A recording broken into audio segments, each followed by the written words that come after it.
السلام عليكم ورحمة الله وبركاته. بسم الله الحمد لله والصلاة والسلام على رسول الله وعلى آله وصحبه ومن والاه أما بعد. ബഹുമാന്യരായ സഹോദരങ്ങളെ, സഹോദരിമാരെ, പ്രിയപ്പെട്ട വിദ്യാർത്ഥികളെ, അൽ-ഇമാം അഹ്മദ് ബിൻ ഹംബൽ റഹിമഹുള്ളയുടെ ഉസൂലു സുന്നയുടെ അവസാന ഭാഗത്തിലാണ് നാം ഉള്ളത്. കഴിഞ്ഞ ക്ലാസ്സിൽ നമ്മൾ അവസാനം നിർത്തിയത് മുസ്ലിം ഭരണാധികാരികൾക്കെതിരെ ഇറങ്ങി പുറപ്പെടുന്നതുമായി ബന്ധപ്പെട്ട വിഷയമായിരുന്നു. ഇതിന്റെ അവസാന രണ്ട് വരിയും കൂടി നമുക്ക് വായിക്കേണ്ടതുണ്ട്. قال الإمام أحمد بن حنبل رحمه الله: ولا يحل قتال السلطان ولا الخروج عليه لأحد من الناس فمن فعل ذلك فهو مبتدع على غير السنة والطريق. ഇമാം അഹ്മദ് റഹിമഹുല്ല പറയുകയാണ്, നമുക്ക് കഴിഞ്ഞ ക്ലാസ്സിൽ പറഞ്ഞതുപോലെ പ്രത്യേകിച്ചും ഈ കാലഘട്ടത്തിൽ നാം പഠിച്ചിരിക്കേണ്ട, മനസ്സിലാക്കിയിരിക്കേണ്ട ഒരടിസ്ഥാനമാണിത്. കാരണം ജനങ്ങളുടെ വികാരങ്ങളെ പെട്ടെന്ന് ചില സന്ദർഭങ്ങളിൽ കീഴടക്കിക്കൊണ്ട് അവർ ശറഇന്റെ ഈ നിയമങ്ങളെ ശരിക്കും മനസ്സിലാക്കാതെ വരുന്നത് ഇന്ന് വളരെ പതിവാണ്. എന്താണ് അദ്ദേഹം പറഞ്ഞത്? വല യഹില്ലു ഖിതാലു സുൽത്താനി വലൽ ഖുറൂജ് അലൈഹി ലിഅഹദിൻ മിനന്നാസ്. ജനങ്ങളിൽ ഒരാൾക്കും തന്നെ മുസ്ലിം ഭരണാധികാരിക്ക് എതിരെ ഇറങ്ങി പുറപ്പെടാൻ അനുവാദമില്ല, അദ്ദേഹത്തെ വധിക്കാനും അനുവാദമില്ല.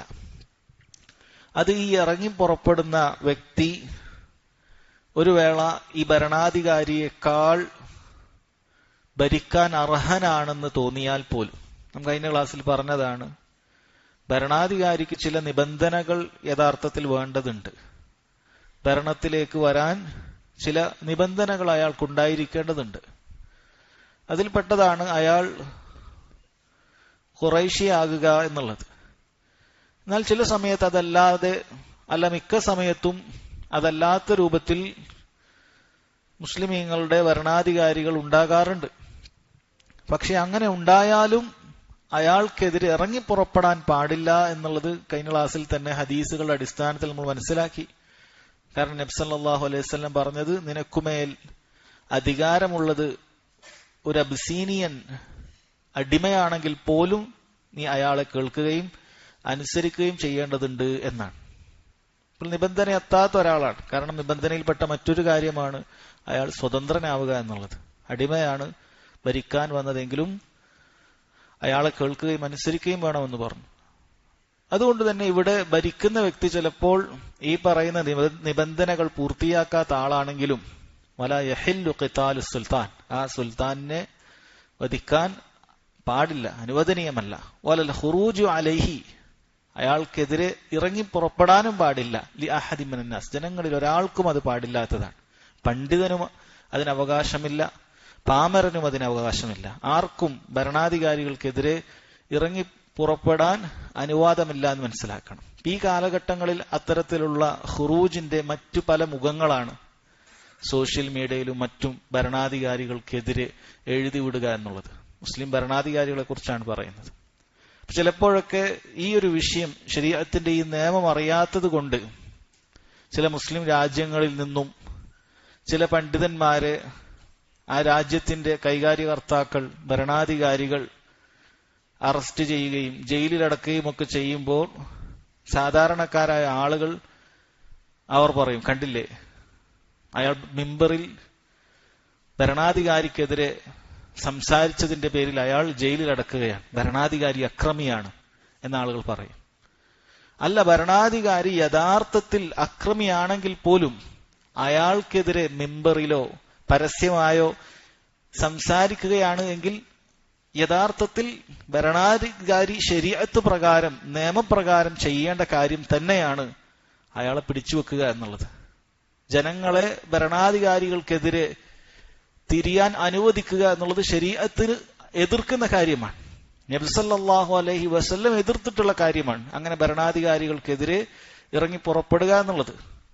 അതുകൊണ്ട് അത്തരത്തിൽ ഭരണാധികാരിയോട് പരസ്യമായി അയാളെ വിമർശിക്കുക എന്നുള്ളത് അഹ്ലുസുന്നത്തി വൽ ജമാഅത്തിന്റെ രീതിയല്ല. അതാണ് ഇമാം അഹ്മദ് റഹിമഹുല്ലാ പറഞ്ഞത്, ഫമൻ ഫഅല ദാലിക്, ആരെങ്കിലും ഇപ്രകാരം ഭരണാധികാരികൾക്കെതിരെ ഇറങ്ങി പുറപ്പെട്ടാൽ ഫഹുവ മുബ്തദിഉൻ അലാ ഗൈരി സുന്നത്തി വത്തരീഖ്, അഹ്ലുസുന്നത്തി വൽ ജമാഅത്തിന്റെ വഴിയിൽ നിന്നും തെറ്റിപ്പോയ ബിദ്അത്തിന്റെ ആളുകളാണ് എന്നാണ്. അതുകൊണ്ടാണ് പണ്ഡിതന്മാർ ജമാഅത്തു അൽ ഇഖ്വാനിൽ മുസ്ലിമീൻ, മുസ്ലിം ബ്രദർഹുഡ് എന്ന പേരിൽ അറിയപ്പെടുന്ന, ലോകത്ത് പല രൂപത്തിലുള്ള അറബ് വസന്തം എന്ന പേരിലും മറ്റുമൊക്കെ പ്രക്ഷോഭക പരിപാടികൾ നടത്തി മുസ്ലിമീങ്ങൾ ഒരുമിച്ച് കൂട്ടി ഭരണാധികാരികൾക്കെതിരെ പുറപ്പെടാൻ വേണ്ടി ആഹ്വാനം ചെയ്യുന്ന ആ വിഭാഗത്തെ പണ്ഡിതന്മാർ അവർ പിഴച്ച ബിദ്അത്തുകാരാണ് എന്ന് പറയാനുള്ള ഏറ്റവും പ്രധാനപ്പെട്ട ഒരു കാര്യം അതാണ്. അതല്ലാത്ത ഒരുപാട് പിഴവുകൾ അവർക്കുണ്ട്. പ്രധാനപ്പെട്ട ഒരു കാര്യം ഇതാണ്.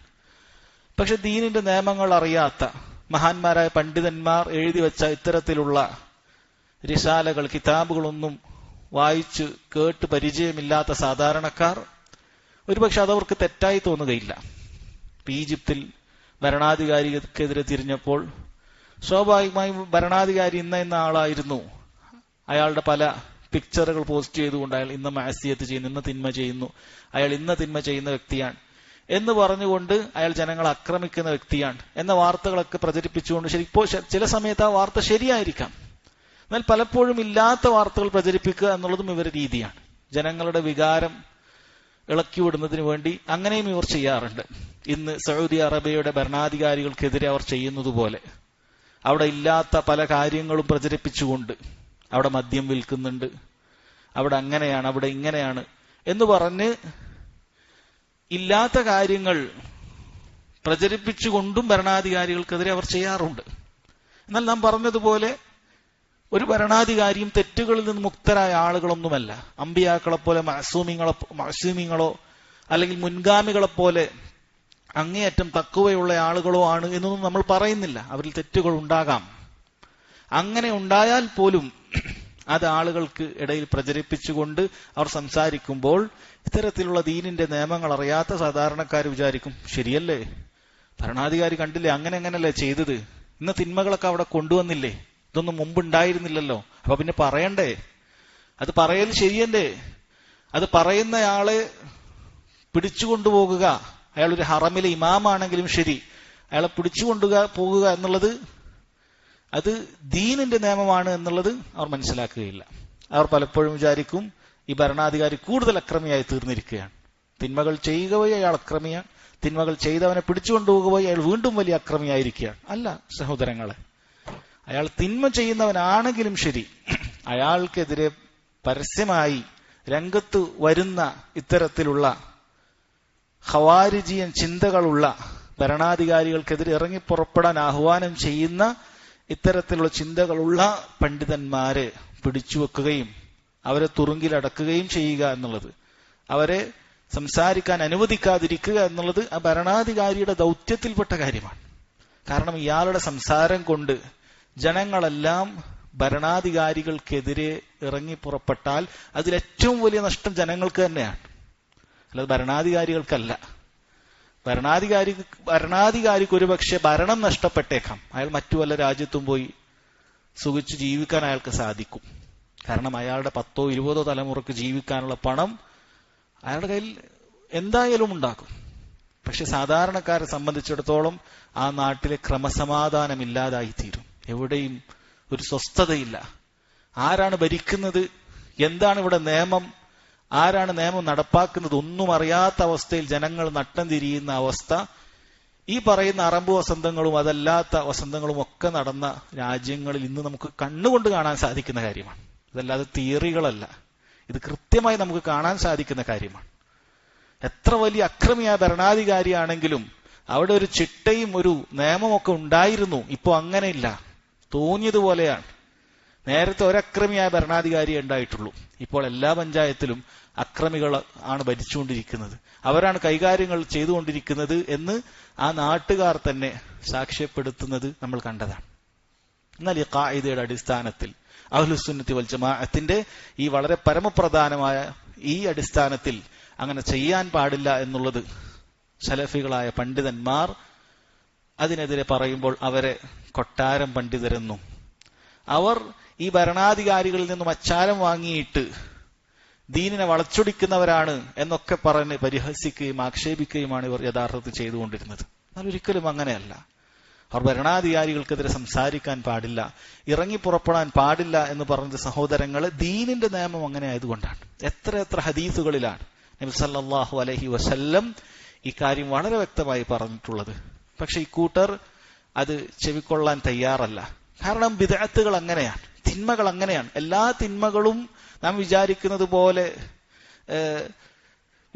വ്യഭിചരിക്കുക, മോഷ്ടിക്കുക, അങ്ങനെയുള്ള കാര്യങ്ങൾ മാത്രമല്ല. ചില തിന്മകൾ ഇങ്ങനെയാണ്. പിശാചിനെ സംബന്ധിച്ചിടത്തോളം അവൻ ആളുകളെ വഴിപേപ്പിക്കുക എങ്ങനെയാണ്? ഒരാൾക്ക് ദീനിനോട് താല്പര്യമുണ്ടെങ്കിൽ അയാളെ വഴിപേപ്പിക്കുക ഗുലൂവിലെത്തിച്ചുകൊണ്ടാണ്, അതിര് കവിച്ചലിലെത്തിച്ചുകൊണ്ടാണ്. ദീനിന്റെ കാര്യങ്ങളൊക്കെ ചിന്തിച്ച് ഇത് കണ്ടില്ലേ, അത് കണ്ടില്ലേ, ഇങ്ങനെയുള്ള അയാളുടെ ആത്മരോഷമൊക്കെ ഇളക്കി വിട്ടുകൊണ്ട് അയാൾ ആ രൂപത്തിൽ പിഴപ്പിക്കുക. അങ്ങനെയാണ് ഖവാരിജുകൾ ഉണ്ടായിട്ടുള്ളത്. ഖവാരിജുകൾ നിസ്കരിക്കാത്തവരോ നോമ്പെടുക്കാത്തവരോ അല്ല. അവരെക്കുറിച്ച് നബി സല്ലല്ലാഹു അലൈഹി വസല്ലം സ്വഹാബികളോട് തന്നെ പറഞ്ഞത്, നിങ്ങൾക്കൊരു പക്ഷെ നിങ്ങളുടെ നിസ്കാരവും നോമ്പും നിസ്സാരമായി തോന്നും അവരുടെ മുന്നിൽ. കാരണം അവർ അത്രയും ജാഹിദീങ്ങളായ ഭൗതിക വിരക്തി കാണിച്ചുകൊണ്ട് ഇബാദത്തുകളിൽ മുഴുകുന്നവരായിരുന്നു എന്നാണ്. അപ്പൊ അങ്ങനെയും അവർ പേച്ചുപോയി. എന്നാൽ വേറെ ചിലർ ദുനിയാവിന്റെ പളവളപ്പിന് പിന്നാലെ പോയിക്കൊണ്ട് ദീന് കൈയൊഴിഞ്ഞ് അങ്ങനെ ഹറാമുകളിൽ വിരാജിക്കുന്ന ആളുകളും ഉണ്ടാകാം. ഈ രണ്ട് രൂപത്തിലും സഹോദരങ്ങളെ പിഴവുകൾ സംഭവിക്കും. ഇത് രണ്ടിൽ നിന്നും നമുക്ക് രക്ഷപ്പെടേണ്ടതുണ്ട്. ഈ ഒരു കാര്യം വളരെ അടിസ്ഥാനപരമായി നമ്മൾ പഠിക്കുക. അതുകൊണ്ട് തന്നെ ഇത് മനസ്സിലാക്കിയാൽ ഈ രൂപത്തിൽ ഭരണാധികാരികൾക്കെതിരെ സംസാരിക്കുകയും എഴുതുകയും ഒക്കെ ചെയ്യുന്ന പണ്ഡിതന്മാർ അതേത് രാജ്യത്തായാലും അവരെ നമ്മൾ കരുതിയിരിക്കുക. അവരിൽ നിന്ന് നമ്മൾ ഒരിക്കലും അറിവ് സ്വീകരിക്കാതിരിക്കുക. കാരണം അവർ ബിദ്അത്തുകാരാണ്. അഹ്ലുസുന്നത്തി വൽ ജമാഅത്തിന്റെ മൻഹജിൽപ്പെട്ടവരല്ല. അവർക്ക് തൗഹീദ് ഉണ്ട് എങ്കിലും ശരി, അവർക്ക് തൗഹീദ് ഉണ്ടെങ്കിലും ശരി, മൊത്തത്തിൽ അവർ സഹാബികളെ അംഗീകരിക്കുന്നു എന്ന് പറയുന്നുണ്ടെങ്കിലും ശരി, അവർ സലഫികളാണ് എന്ന് വാദിക്കുന്നുണ്ടെങ്കിലും ശരി, അവർക്ക് ഈ ഒരു മൻഹജുണ്ടോ? ഭരണാധികാരികൾക്കെതിരെ ഇറങ്ങി പുറപ്പെടുക, അങ്ങനെ അവർക്കെതിരെ പരസ്യമായി സംസാരിക്കണം എന്ന വാദം അവർക്കുണ്ടോ? അവർ ബിദ്അത്തുകാരാണ്. അവരിൽ നിന്നും ഒരിക്കലും അറിവ് സ്വീകരിക്കാൻ പാടില്ല. അത് പ്രത്യേകം മനസ്സിലാക്കുക. അതിനുശേഷം അദ്ദേഹം അടുത്ത അധ്യായത്തിൽ പറയുന്നത്, സഹോദരങ്ങളെ, ഖിതാലുൽ ലുസൂസി വൽ ഖവാരിജി ജായിസുൻ എന്ന വിഷയമാണ്. കള്ളന്മാരെയും ഖവാരിജുകളെയും ഏറ്റുമുട്ടുക, അവരോട് ഏറ്റുമുട്ടുക അനുവദനീയമാണ് എന്നറിയിക്കുന്ന കാര്യമാണ്. അദ്ദേഹം പറയുന്നു, ഖാല റഹിമഹുല്ലാഹ് വഖിതാലുൽ ലുസൂസി വൽ ഖവാരിജി ജായിസുൻ ഇദാ അറളു ലിർറജുലി ഫീ നഫ്സിഹി വമാലിഹി. ഒരുവന്റെ സമ്പത്ത് അപഹരിക്കുന്നതിന് വേണ്ടിയിട്ടോ അല്ലെങ്കിൽ അവനെ വധിച്ചു കളയുന്നതിന് വേണ്ടിയിട്ടോ കള്ളന്മാരാകട്ടെ അല്ലെങ്കിൽ ഈ രൂപത്തിലുള്ള ഖവാരിജുകളാകട്ടെ ഇറങ്ങി പുറപ്പെട്ടാൽ അവരോട് മല്ലിട്ട് നിൽക്കുക, ഏറ്റുമുട്ടുക എന്നുള്ളത് നമുക്ക് അനുവദനീയമായ കാര്യമാണ്. ഒരാൾ നമ്മുടെ സമ്പത്ത് കൊള്ളയടിക്കാൻ വന്നാൽ, കള്ളനാകട്ടെ ഈ രൂപത്തിലുള്ള ഖവാരിജ് ചിന്ത കയറിയ തീവ്രവാദികളാകട്ടെ, അവർ നമ്മുടെ സമ്പത്തോ നമ്മളെ തന്നെ കൊല്ലുവാനോ വേണ്ടി പുറപ്പെട്ടു കഴിഞ്ഞാൽ ഒരിക്കലും തന്നെ കൈകെട്ടി നിൽക്കുക എന്നുള്ളതല്ല നമ്മൾ ചെയ്യേണ്ടത്. മറിച്ച് അദ്ദേഹം പറഞ്ഞതുപോലെ ഫലഹു അൻ യുഖാതില അൻ നഫ്സിഹി വമാലിഹി, തന്റെ സമ്പത്തിനും തന്റെ ദേഹത്തിനും ഇത് രണ്ടിനെയും സംരക്ഷിക്കുന്നതിന് വേണ്ടി അയാളോട് പോരാടാവുന്നതാണ്, അയാളോട് മല്ലിടാവുന്നതാണ്. വയദ്ഫു അൻഹാ ബികുല്ലി മാ യഖ്ദിർ, അവന് സാധിക്കുന്ന രൂപത്തിൽ അത് അതിൽ നിന്നും ചെറുത്തു നിൽക്കാവുന്നതാണ്. വലൈസ ലഹു ഇദാ ഫാറഖുഹു ഔ തറഖുഹു അൻ യത്ലുബഹും വലാ യത്ബഅ ആഥാറഹും. എന്നാൽ ഈ നിന്നെ കൊല്ലാൻ വന്ന അല്ലെങ്കിൽ നിന്റെ സമ്പത്ത് മോഷ്ടിക്കാൻ വന്ന ഈ കള്ളൻ അയാൾ തിരിച്ചു പോയാൽ അയാൾ അന്വേഷിച്ചുകൊണ്ട് നീ പോകേണ്ടതില്ല. പ്രതികാര നടപടികൾക്ക് വേണ്ടി അയാൾ അന്വേഷിച്ചുകൊണ്ട് അയാളുടെ അഡ്രസ് എടുത്തുകൊണ്ട് അയാളെ പിന്നാലെ നീ കൂടേണ്ടതില്ല. ലൈസ ലി അഹദിൻ ഇല്ലൽ ഇമാമ ഔ ഉലാത്തുൽ മുസ്ലിമീൻ, അതിനുള്ള അധികാരം ഭരണാധികാരികൾക്ക് മാത്രമേ ഉള്ളൂ. നിനക്ക് അയാളോട് ചെറുത്ത് തോൽപ്പിക്കാനുള്ള അധികാരം അയാൾ നിന്റെ അടുക്കലേക്ക് വരുന്ന സമയത്താണ്. അവിടെ നീ അയാളെ ചെറുത്ത് തോൽപ്പിക്കുക എന്നുള്ളത് നിനക്ക് അനുവദനീയമാണ്. പക്ഷെ പിന്നാലെ പോയി അയാളെ അന്വേഷിക്കുക എന്നുള്ളത് അത് നീ ചെയ്യണ്ട. അത് ഭരണാധികാരിയാണ് ചെയ്യേണ്ടത്. വഇന്നമാ ലഹു അയ്യദ്ഫഅ അൻ നഫ്സിഹി ഫി മഖാമിഹി ദാലിക്, അവന്റെ ആ സ്ഥലത്ത് നിന്ന് അവന് ചെറുത്തു നിൽപ്പ് നടത്താം. വയൻവി ബിജുഹ്ദിഹി അല്ലാ യഖ്തുല അഹദ, അവനോട് ചെറുത്തു നിൽപ്പ് നടത്തുന്ന സമയത്ത് ഒരാളെയും കൊല്ലണമെന്നുള്ള ഉദ്ദേശം അവൻ ആദ്യത്തിൽ ഉണ്ടാകാൻ പാടില്ല. ഫഇൻ മാത അലാ യദൈഹി ഫി ദഫ്ഇഹി അൻ നഫ്സിഹി ഫിൽ മഅറക ഫഅബ്അദഹു അല്ലാഹു അൽ മഖ്തൂൽ, എന്നാൽ ഈ ചെറുത്തു നിൽപ്പിനിടയിൽ ആക്രമിക്കാൻ വന്ന വ്യക്തി തന്നെ ഈ ചെറുത്തു നിന്ന വ്യക്തിയുടെ കയ്യാൽ മരണപ്പെട്ടു പോയാൽ, അതായത് അക്രമിയാണ് മരണപ്പെട്ടു പോയത്, അക്രമിയാണ് വന്ന കള്ളനാണ് മരണപ്പെട്ടു പോയത് എങ്കിൽ ഫഅബ്അദഹു അല്ലാഹു അൽ മഖ്തൂൽ, ആ കൊല്ലപ്പെട്ട അക്രമി അള്ളാഹു അകറ്റിക്കളയട്ടെ, അള്ളാഹുവിന്റെ കാരുണ്യത്തിൽ നിന്നും അകറ്റിക്കളയട്ടെ.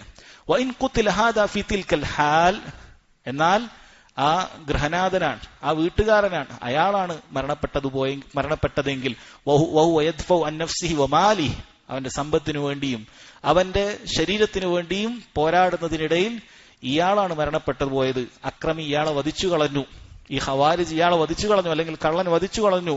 ഇമാം അഹ്മദ് റഹിമഹുല്ലാഹ് പറയുന്നു, റജൗതു ലഹു അശ്ശഹാദ, അവൻ ഷഹീദാണ് എന്നാണ് ഞാൻ അവനെ കുറിച്ച് പ്രതീക്ഷിക്കുന്നത്. കമാ ജാഅ ഫിൽ അഹാദീസ് വജമീഇൽ ആസാരി ഫി ഹാദാ ഇന്നമാ ഉമിറ ബിഖിതാലിഹി, ഹദീസുകളിൽ വന്നതുപോലെ എല്ലാ ഹദീസുകളിലും വന്നിട്ടുള്ളത് അവനോട് മല്ലിടുക എന്നുള്ള വിഷയമാണ്, അവനോട് ഏറ്റുമുട്ടുക എന്നുള്ള വിഷയമാണ്. വലം യുഅ്മർ ബിഖത്ലിഹി വലത്തിബാഇഹി വല യുജീസു അലൈഹി ഇൻ സുരിഅ ഔ കാന ജരീഹ, ഒരു ഹദീസിലും ഇങ്ങനെ നിന്നെ കീഴ്പ്പെടുത്താൻ വന്ന, നിന്റെ വസ്തുക്കൾ മോഷ്ടിക്കാൻ വന്നവനെ കൊല്ലാൻ വേണ്ടി ഒരു ഹദീസിലും വന്നിട്ടില്ല. അതുപോലെ അവനെ പിന്തുടർന്നുകൊണ്ട് അവനെ വധിക്കാൻ, ഒരു വേള അവൻ ബോധരഹിതനായി വീഴുകയോ അല്ലെങ്കിൽ പരിക്കേറ്റ നിലയിൽ അവിടെ അവശേഷിക്കുകയോ ചെയ്താൽ ആ സമയത്ത് തക്കം പാർത്ത് നീ അവനെ കൊല്ലേണ്ടതില്ല, നീ നിന്റെ കാര്യം രക്ഷപ്പെടുക എന്നുള്ളതാണ്. വഇൻ അഖദഹു അസീറൻ ഫലൈസ ലഹു അൻ യഖ്തുല, തടവുകാരനായി അവനെ കൊണ്ടുവന്നാൽ അപ്പോഴും നീ അവനെ കൊല്ലാൻ പാടില്ല. വല യുഖീമ അലൈഹിൽ ഹദ്, നിങ്ങൾ കുറച്ച് ആളുകൾ കൂടിയിട്ട് അയാൾക്കെതിരെ ഹദ് നടപ്പാക്കാൻ പാടില്ല, ഇസ്ലാമിക ശിക്ഷാ നടപടി നിങ്ങൾ നടപ്പാക്കാൻ പാടില്ല. വലാകിൻ യർഫഉ അംറഹു ഇലാ മൻ വല്ലാഹുല്ലാഹ് ഫയഹ്കുമു ഫീ, അല്ലാഹു അധികാരമേൽപ്പിച്ച ഭരണാധികാരിയുടെ അടുക്കലേക്ക് നിങ്ങൾ കാര്യം വിടുക. ഫയഹ്കുമു ഫീ, അയാളാണ് കാര്യം തീരുമാനിക്കുക. ഇതാണ് ഇമാം അഹ്മദ് റഹിമഹുല്ലാഹ് പറഞ്ഞിട്ടുള്ളത്. നോക്കൂ സഹോദരങ്ങൾ, എത്ര മനോഹരമാണ് ഇസ്ലാമിക വിശ്വാസം. ഇത്തരം കാര്യങ്ങളിൽ എത്ര കൃത്യമായാണ് ഇസ്ലാമിന്റെ നിയമങ്ങളെന്ന് നോക്കണം. ഒരു ഖവാരിജ് അല്ലെങ്കിൽ ഈ രൂപത്തിലുള്ള മോഷ്ടാക്കൾ, കള്ളന്മാർ നമ്മെ പോക്കറ്റടിക്കാനോ നമ്മുടെ വീട്ടിലുള്ള വസ്തുക്കൾ അപഹരിക്കാനോ വന്നു കഴിഞ്ഞാൽ ഒരിക്കലും ഇസ്ലാമിൽ അത് നോക്കി നിൽക്കണമെന്നോ അതല്ലെങ്കിൽ അത് വിട്ടുകൊടുക്കണമെന്നോ അങ്ങനെ പറഞ്ഞിട്ടില്ല.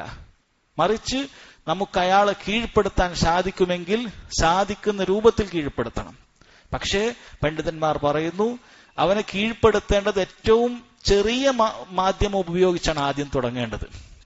ഇപ്പൊ ഒരാളെ കൈകൊണ്ട് ഉന്തിയാൽ അയാൾ പോകുമെങ്കിൽ അങ്ങനെ നീ ചെയ്യണം, അവിടെ നീ വടിയെടുക്കേണ്ടതില്ല. ഇനി വടിയെടുത്താൽ അയാൾ പോകുമെങ്കിൽ വടിയെടുത്തുകൊണ്ട് അയാൾ അകറ്റിക്കളയണം, അവിടെ നീ വാളെടുക്കേണ്ടതില്ല. ഇനി വാളെടുത്താലേ അയാളെ കീഴ്പ്പെടുത്താൻ പറ്റുമെങ്കിൽ അങ്ങനെ അയാൾക്ക് അനുവദനീയമാണ്. അത് ഏത് രാജ്യത്തെ നിയമവും അത് അനുവാദം നൽകുന്ന കാര്യമാണ്. ഒരാളുടെ സ്വത്ത് മൊത്തം അപഹരിക്കാൻ ഒരു കള്ളൻ വന്നു, അല്ലെങ്കിൽ അയാളെ കീഴ്പ്പെടുത്താൻ, അയാളെ കുടുംബത്തെ അപഹരിക്കാൻ ഒരു കള്ളൻ വന്നു കഴിഞ്ഞാൽ അയാൾക്കെതിരെ ചെറുത്തുനിൽപ്പ് നടത്താമെന്നുള്ളത് എല്ലാ രാജ്യവും അംഗീകരിക്കുന്ന ഒരു നിയമം കൂടിയാണ്. കാരണം അത് ബുദ്ധിക്ക് യോജിക്കുന്ന ഒരു കാര്യമാണ്. ഇസ്ലാമിന്റെ നിയമങ്ങളെല്ലാം തന്നെ അങ്ങനെ തന്നെയാണ്. അങ്ങനെ അയാൾക്ക് പോരാടാവുന്നതാണ്. ഇങ്ങനെയുള്ള ഈ പോരാട്ടത്തിൽ ഇവിടെ പറയുന്നു, ഒരിക്കലും മറ്റവനെ കൊല്ലണമെന്ന ഉദ്ദേശം നിനക്കുണ്ടാകരുത്. ഒരു മോഷ്ടാവ് വന്നു കഴിഞ്ഞാൽ കള്ളനെ വേഗം പിടിച്ച് കൊല്ലുക എന്നുള്ളതല്ല. ചെറിയ ശിക്ഷ കൊണ്ട് അവനെ അകറ്റാൻ സാധിക്കുമെങ്കിൽ അങ്ങനെയാണ് നീ നോക്കേണ്ടത്. അതിന് സാധിക്കുന്നില്ലെങ്കിൽ വലിയ ശിക്ഷകൾ അവനെടുക്കാം.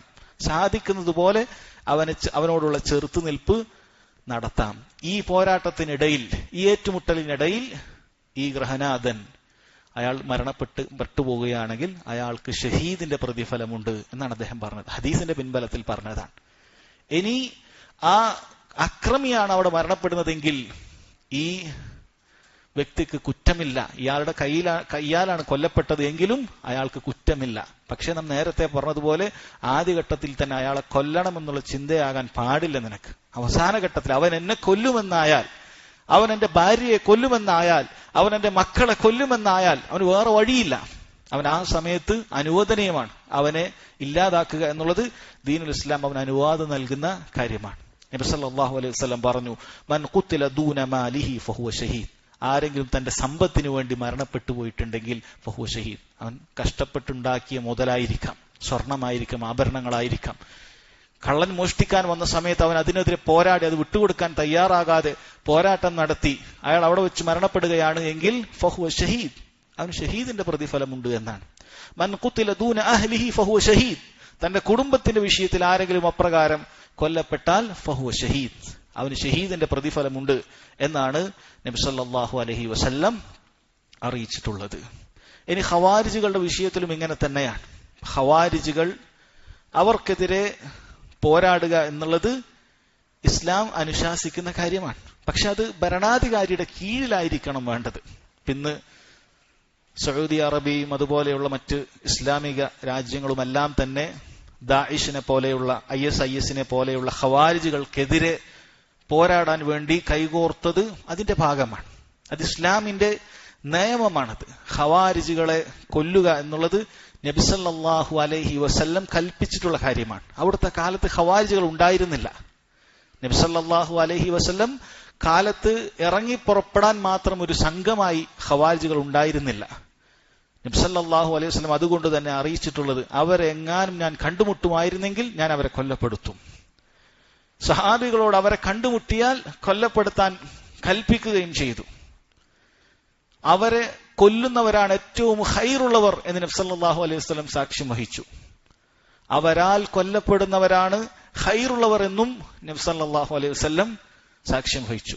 അവരുടെ വിഷയത്തിൽ ഒരു വറഅ് കാണിക്കുക, സൂക്ഷ്മത കാണിക്കുക എന്നുള്ളത് ദീനുൽ ഇസ്ലാം പ്രോത്സാഹിപ്പിക്കുന്ന കാര്യമല്ല. ഇതുപോലെയുള്ള ദാഇഷിനെ പോലെയുള്ള ISIS പോലെയുള്ള അൽ ഖായിദയെ പോലെയുള്ള ആളുകളെ, സഹോദരങ്ങളെ, അവർക്കെതിരെ ഇസ്ലാമിക രാജ്യങ്ങൾ പോരാടുകയും അവരെ ഉന്മൂലനം ചെയ്യുകയും ചെയ്യുന്നത് കണ്ടാൽ നമ്മൾ മനസ്സിലാക്കുക, അവർ ദീനാണ് നടപ്പാക്കുന്നത്. ഈ രാജ്യങ്ങൾ കേവലം വരെ രാഷ്ട്രീയ ലക്ഷ്യങ്ങൾ മാത്രമല്ല, മറിച്ച് അത് ദീനാണ്. ഇത്തരത്തിലുള്ള ഖവാരിജുകളെ ഇല്ലാതാക്കി കളയുക, അതിനു വേണ്ട എല്ലാ മാർഗങ്ങളും ഒരുമിക്കുക, വേണമെങ്കിൽ ചില കാഫിറുകളായ രാജ്യങ്ങളെ പോലും കൂട്ടുപിടിച്ചുകൊണ്ട് ഇവരെ ഇല്ലാതാക്കുക എന്നുള്ളത് അത് ദീൻ തന്നെയാണ്. ഒരിക്കലും ദീനിന് എതിരായിട്ടുള്ള കാര്യമല്ല. കാരണം അവർ ഏറ്റവും വലിയ ഷർറുള്ള ആളുകളാണ്. മുസ്ലിമീങ്ങളെ സംബന്ധിച്ചിടത്തോളം അവർക്ക് എല്ലാ നിലക്കും ഇവരെ കൊണ്ട് ഉപദ്രവമല്ലാതെ ഒരു ഉപകാരവും അവർക്കൊണ്ടില്ല. അവരെ കൊണ്ട് ഒരു ഉപകാരവും മുസ്ലിമീങ്ങൾക്ക്, സഹോദരങ്ങളെ, ഇല്ല. അതുകൊണ്ട് അവരെ കൊലപ്പെടുത്തുക എന്നുള്ളത് ഇസ്ലാം അനുവദിക്കുന്ന കാര്യത്തിൽപ്പെട്ടതാണ്. പക്ഷെ പണ്ഡിതന്മാർ പറയുന്നതിൽ ഏറ്റവും ശരിയായ അഭിപ്രായം അവർ കുഫാറുകളല്ല. അവർക്ക് ഖിലാഫുണ്ട്, ഉലമാക്കൾക്കിടയിൽ ഖിലാഫുള്ള കാര്യമാണ്. ഖവാരിജുകൾ മുസ്ലിമീങ്ങളാണോ അതല്ല കാഫിറുകളാണോ എന്നുള്ളത്. ISIS പോലെയുള്ള ദാഇഷിനെ പോലെയുള്ള ആളുകൾ മുസ്ലിമീങ്ങളാണോ അതല്ല കാഫിറുകളാണോ എന്നുള്ളത് ഒറ്റ അഭിപ്രായമല്ല, രണ്ടഭിപ്രായമുണ്ട്. മുൻഗാമികളിൽ തന്നെ ഇമാം ബുഖാരിയെ പോലെയുള്ള പണ്ഡിതന്മാർ അവർ കാഫിറുകളാണെന്ന് അഭിപ്രായപ്പെടുന്നവരാണ്. ആധുനിക കാലത്തുള്ള ഷെയ്ഖ് ഇബ്നു ബാസ് റഹിമഹുള്ളയെ പോലെയുള്ള പണ്ഡിതന്മാർ അവർ കാഫിറുകളാണെന്ന് അഭിപ്രായപ്പെട്ടവരാണ്. പക്ഷെ വല്ലാഹു ആലം ഭൂരിഭാഗം പണ്ഡിതന്മാരും അവർ കാഫിറുകളല്ല എന്നാണ് അഭിപ്രായം പറഞ്ഞിട്ടുള്ളത്. നോക്കൂ, സലഫി ഉലമാക്കളുടെ നീതിബോധം നിങ്ങൾ നോക്കണം. ഇവരേറ്റവും കൂടുതൽ ആക്രമിക്കുന്നത് ഈ സലഫി പണ്ഡിതന്മാരാണ്. അവർക്ക് വേണമെങ്കിൽ എല്ലാവർക്കും ഒറ്റ ഫത്വയിൽ എല്ലാവരും കാഫിറുകളാണെന്ന് പറയാം. പക്ഷെ അവർ അങ്ങനെയല്ല, വികാരങ്ങളെ അടിസ്ഥാനപ്പെടുത്തിയല്ല വിധികൾ പറയാറുള്ളത്. മറിച്ച് ദീനിന്റെ അധ്യാപനങ്ങൾ പരിശോധിച്ചു നോക്കുമ്പോൾ അവർ കാഫിറുകളാണെന്ന് പറയാൻ സാധിക്കുകയില്ല. അവരേറ്റവും പിഴച്ച മുബ്തദികളാണ് എന്ന്, പിഴച്ച വിശ്വാസക്കാരാണ് എന്ന് പറയാം. അതാണ് ഏറ്റവും ശരിയായി മനസ്സിലാക്കുന്നത്. എന്നാൽ അവരെ കൊലപ്പെടുത്തുന്ന സമയത്ത് സഹോദരങ്ങളെ മറ്റു കുഫാറുകളെ പോലെയല്ല. അവരിൽ നിന്നും ഗനീമത്ത്, സ്വത്തോ മറ്റോ ഒന്നും തന്നെ അവരിൽ നിന്ന് എടുക്കാൻ പാടില്ല. കാരണം അവർ മുസ്ലിമീങ്ങളാണ് എന്നാണ് പറഞ്ഞിട്ടുള്ളത്. ഇതാണ് ഈ വിഷയവുമായി ബന്ധപ്പെട്ട് മനസ്സിലാക്കേണ്ടത്. ഇത് അഹ്ലുസ് സുന്നത്തി വൽ ജമാഅത്തിന്റെ മൻഹജാണ്, അടിസ്ഥാനമാണ്. ഇത്തരത്തിലുള്ള ആളുകൾക്കെതിരെ ഒരു രാജ്യം അല്ലെങ്കിൽ ഒരു ഭരണാധികാരിയുടെ കീഴിലുള്ളവർ എതിരെ പുറപ്പെടുക എന്നുള്ളത് അത് അനുവദനീയമായ കാര്യമാണ്. ഇത്തരത്തിലുള്ള ഖവാരിജുകളുടെ എതിരെ എന്ന് നമ്മൾ മനസ്സിലാക്കുക. ശേഷം സഹോദരങ്ങൾ, അടുത്ത വിഷയം അദ്ദേഹം പറയുന്നത്, വലാ നഷ്ഹദു അലാ അഹദിൻ മിൻ അഹ്ലിൽ ഖിബ്ലതി ബിഅമലിൻ യഅമലുഹു ബിജന്നത്തിൻ വലാ നാർ. അഹ്ലുൽ ഖിബ്ല, ഖിബ്ലയിലേക്ക് നിന്ന് തിരിഞ്ഞ് നിസ്കരിക്കുന്ന ആളുകളിൽപ്പെട്ട ഒരാളെയും അവർ ചെയ്യുന്ന പ്രവർത്തനത്തിന്റെ അടിസ്ഥാനത്തിൽ അവർക്ക് സ്വർഗമുണ്ടെന്നോ നരകമുണ്ടെന്നോ എന്ന് നമ്മൾ സാക്ഷ്യം വഹിക്കുകയില്ല, നമ്മൾ വിധി പറയുകയില്ല. നർജു ലിസ്സാലിഹി വനഖാഫു അലൈഹി, സ്വർഗമുണ്ട്, സാലിഹായ ഒരു വ്യക്തിക്ക് സ്വർഗമുണ്ടെന്ന് നമ്മൾ പ്രതീക്ഷിക്കുന്നു, അതോടൊപ്പം അയാൾക്കത് ലഭിക്കാതായി പോകുമെന്ന് നമ്മൾ ഭയപ്പെടുകയും ചെയ്യുന്നു. വനഖാഫു അലൽ മുസീഇൽ മുദ്നിബ് വനർജു ലഹു റഹ്മത്തല്ലാഹ്, അതുപോലെ തന്നെ ഒരു പാപിക്ക് നരകം കിട്ടുമോ എന്നുള്ളത് നമ്മൾ ഭയപ്പെടുന്നു, അള്ളാഹുവിന്റെ കാരുണ്യം ഉണ്ടാകുമെന്ന് അയാളിൽ പ്രതീക്ഷയും വെക്കുന്നു. ഒരാൾ തിന്മ ചെയ്യുന്ന കാണുന്ന മുറക്ക് അയാൾ നരകത്തിലാണ് എന്ന് നമ്മൾ പറയുകയില്ല. ഒരാൾ നല്ല നന്മകൾ ചെയ്യുന്നു എന്ന കാരണത്താൽ അയാൾ സ്വർഗത്തിലാണ് എന്നും നമ്മൾ പറയുകയില്ല. ഇതാണ് സഹോദരങ്ങളെ അഹ്ലുസുന്നത്ത് വൽ ജമാഅത്തിന്റെ ഈ വിഷയത്തിലുള്ള അടിസ്ഥാനം. നമ്മൾ ആളുകളെ അയാളുടെ ലാഹിറാണ്, അയാളുടെ ബാഹ്യം എന്താണോ അതനുസരിച്ചാണ് നമ്മൾ പരിഗണിക്കുക. ആരെങ്കിലും ഇസ്ലാം ബാഹ്യമായി കാണിക്കുന്നു, അവൻ മുസ്ലിമാണ്, മുസ്ലിമീങ്ങളുടെ കൂടെയാണ്, അവൻ ബാഹ്യമായി അങ്ങനെ തന്നെയാണ്. ഒരു പക്ഷേ അവൻ മുനാഫിഖായിരിക്കാം, ഇസ്ലാമിക വിശ്വാസം അവന്റെ ഹൃദയത്തിൽ എത്തിയിട്ടുണ്ടാവുകയില്ല. പക്ഷെ നമ്മെ സംബന്ധിച്ചിടത്തോളം അവനോടുള്ള ഇടപാടുകൾ മുസ്ലിമിനോടുള്ള ഇടപാടായിരിക്കും. കാരണം നമ്മുടെ ഹൃദയത്തിൽ എന്താണ് നമുക്ക് നോക്കാൻ സാധിക്കുകയില്ല. അവന്റെ വിഷയത്തിൽ നമ്മൾ അങ്ങനെയാണ് നമ്മൾ തീരുമാനമെടുക്കുക. എന്നാൽ ഒരാൾ കുഫറാണ് അയാളുടെ ബാഹ്യമായിട്ടുള്ളത് എങ്കിൽ, ഇവിടെയുള്ള പല രൂപത്തിലുള്ള വിശ്വാസികളുണ്ട്, കുഫറൻ വിശ്വാസികളായ മറ്റ് ഇതര മതവിശ്വാസികളുണ്ട്. അവരുടെ വിഷയത്തിലും നമ്മൾ അസൽ അവർ കാഫിറുകളാണ്, നിഷേധികളാണ് എന്ന് തന്നെയായിരിക്കും നമ്മൾ പറയുക. എന്നാൽ അവർ ഇന്നയാൾ നരകത്തിലാണ്, ഇന്നയാൾ സ്വർഗത്തിലാണ് എന്ന് നമ്മൾ പറയണമെങ്കിൽ സഹോദരങ്ങളെ നമുക്കത് ഉറപ്പിച്ചു പറയാൻ സാധിക്കുകയില്ല. എന്തുകൊണ്ടാണ് അത് അങ്ങനെ പറയുന്നത്? കാരണം മുസ്ലിം എത്ര നന്മകൾ ചെയ്താലും അവൻ എന്തെങ്കിലും നമ്മൾ അറിയാത്ത തിന്മകളുണ്ടോ എന്ന് നമുക്കറിയുകയില്ല. അള്ളാഹു സുബ്ഹാനഹു വ തആലക്കാണ് അറിയുക. കാഫിറുകളുടെ വിഷയത്തിൽ എന്താണ് അങ്ങനെ പറയാൻ കാരണം? ഒരു വ്യക്തി ഇന്ന് അയാൾ നരകത്തിലാണെന്ന് നമുക്ക് പറയാൻ സാധിക്കുകയില്ല. കാരണം മരിക്കുന്നതിന് തൊട്ടു മുമ്പ് അയാൾക്ക് വേണമെങ്കിൽ മുസ്ലിം ആകാനുള്ള അവസരമുണ്ട്. നബി സല്ലല്ലാഹു അലൈഹി വസല്ലമയുടെ കാലഘട്ടത്തിൽ തന്നെ അവസാന ഘട്ടത്തിൽ മരിക്കുന്നതിന് തൊട്ടു മുമ്പ് മുസ്ലിമായ ആളുകളുണ്ട്. അതുകൊണ്ട് ഇന്ന് എത്ര വലിയ അക്രമിയാണെങ്കിൽ പോലും ഇയാൾ നരകത്തിലാണ് എന്ന് നമുക്ക് പറയാൻ സാധിക്കുകയില്ല. ഒരു പക്ഷേ അയാൾ അങ്ങനെ ആകണം എന്നൊക്കെ ചിലപ്പോൾ നമുക്ക് ആഗ്രഹിക്കും, കാരണം അത്രയും വലിയ ളാലിമായിരിക്കും. നമ്മുടെ വികാരമാണ്. പക്ഷെ ശർഅന്റെ കാഴ്ചയിലൂടെ നമ്മൾ പറയുമ്പോൾ ഒരിക്കലും തന്നെ നമുക്ക് അയാൾ നരകത്തിലാണ് എന്ന് പറയാൻ സാധിക്കുകയില്ല. എന്നാൽ ഒരാൾ കുഫറിലാണ് മരണപ്പെട്ടത് എന്ന് നമുക്ക് വളരെ വ്യക്തമായാൽ അയാളെ കുറിച്ച് പറയാമെന്നാണ്. അബൂ താലിബിനെ കുറിച്ച് നരകത്തിലാണ് എന്ന് നമുക്ക് വളരെ വ്യക്തമായി അറിയാം. കാരണം അയാളുടെ അന്ത്യം അത് റിപ്പോർട്ട് ചെയ്യപ്പെട്ട കാര്യമാണ്. അയാൾക്കിനി മറ്റൊരു അന്ത്യമില്ല. മരിക്കുന്നതിന്റെ അവസാനം ഞാൻ അബ്ദുൽ മുത്തലിബിന്റെ കുഫ്റൻ വിശ്വാസത്തിലാണ് എന്ന് പറഞ്ഞുകൊണ്ടാണ് മരണപ്പെട്ടു പോയത്. നരകത്തിലാണ് എന്നുള്ളത് നബി സല്ലല്ലാഹു അലൈഹി വസല്ലം നമ്മെ അറിയിച്ചിട്ടുള്ള കാര്യമാണ്. എന്നാൽ സഹോദരങ്ങളെ, ഇതിൽ നിന്ന് വ്യത്യസ്തമായി നബി സല്ലല്ലാഹു അലൈഹി വസല്ലം ഇന്നാൽ ഇന്ന ആളുകളെല്ലാം സ്വർഗത്തിലാണെന്ന് പറഞ്ഞാൽ അവരെ കുറിച്ച് നമുക്ക് സ്വർഗാവകാശികളാണ് എന്ന് ഉറപ്പിച്ചു പറയാം. യാതൊരു സംശയം അതിൽ വേണ്ടതില്ല. അൽ അശറത്തുൽ മുബശ്ശിറൂന ബിൽ ജന്ന പോലെ സ്വർഗം കൊണ്ട് സന്തോഷ വാർത്ത അറിയിക്കപ്പെട്ട 10 ആളുകളുണ്ട്. അതിൽപ്പെട്ടവരാണല്ലോ ഖുലഫാഉർ റാഷിദീങ്ങളായ 4 പേര്. ഇനി അതിനു പുറമെയും ആളുകൾ സ്വർഗത്തിലാണ് എന്ന ഹദീസുകളിൽ നമുക്ക് കാണാൻ സാധിക്കുന്നുണ്ട്. ബിലാൽ റളിയല്ലാഹു അൻഹു ഈ 10 ആളുകളുടെ കൂട്ടത്തിലില്ല, അദ്ദേഹം സ്വർഗത്തിലാണ്. ഹസനും ഹുസൈനും നാം നേരത്തെ പറഞ്ഞു, അവർ രണ്ടുപേരും ഈ കൂട്ടത്തിലില്ല, പക്ഷെ അവർ സ്വർഗത്തിലാണ്, യുവാക്കളുടെ നേതാക്കളാണ് എന്ന് നബി സല്ലല്ലാഹു അലൈഹി വസല്ലം പറഞ്ഞിട്ടുണ്ട്.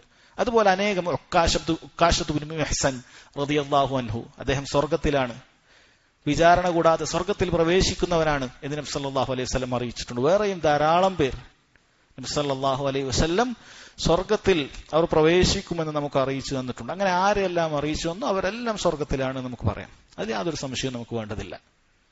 അതുപോലെ ആരെല്ലാമാണോ നരകത്തിലാണ് നബി സല്ലല്ലാഹു അലൈഹി വസല്ലം അറിയിച്ചു തന്നത്, ഖുർആനിലൂടെ അറിയിച്ചു തന്നത്, അവരെല്ലാം നരകത്തിലാണ്. ഫിർഔൻ നരകത്തിലാണ്, അബൂ ലഹബ് നരകത്തിലാണ്, അബൂ ജഹൽ നരകത്തിലാണ്. അതിലൊന്നും നമുക്ക് സംശയം ആവശ്യമില്ല.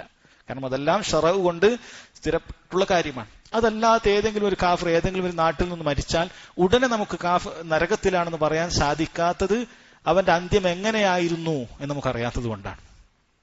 എന്നാൽ അന്ത്യം എങ്ങനെയാണ് എന്ന് നമുക്ക് വളരെ വ്യക്തമായാൽ യാതൊരു സംശയവും വേണ്ട, അവൻ നരകത്തിലാണ് എന്ന് യാതൊരു സംശയവും വേണ്ട. എന്നാൽ സഹോദരങ്ങളെ, പൊതുവായി മുഅ്മിനുകൾ സ്വർഗത്തിലും കാഫിറുകൾ നരകത്തിലുമാണ് എന്നുള്ളതിൽ നമ്മൾ എന്ന് പറയുന്നതിൽ നമ്മൾ മടിക്കേണ്ടതില്ല. അത് അങ്ങനെ തന്നെയാണ് പറയേണ്ടത്. മുഅ്മിനീങ്ങൾ വിശ്വാസികൾ സ്വർഗത്തിലായിരിക്കും, കാഫിറുകളെല്ലാം തന്നെ നരകത്തിലായിരിക്കും എന്ന് പറയാൻ നമ്മൾ മടിക്കേണ്ടതില്ല. അത് ആ രൂപത്തിൽ തന്നെ നമ്മൾ പറയേണ്ടതുണ്ട് എന്ന് നമ്മൾ മനസ്സിലാക്കുക.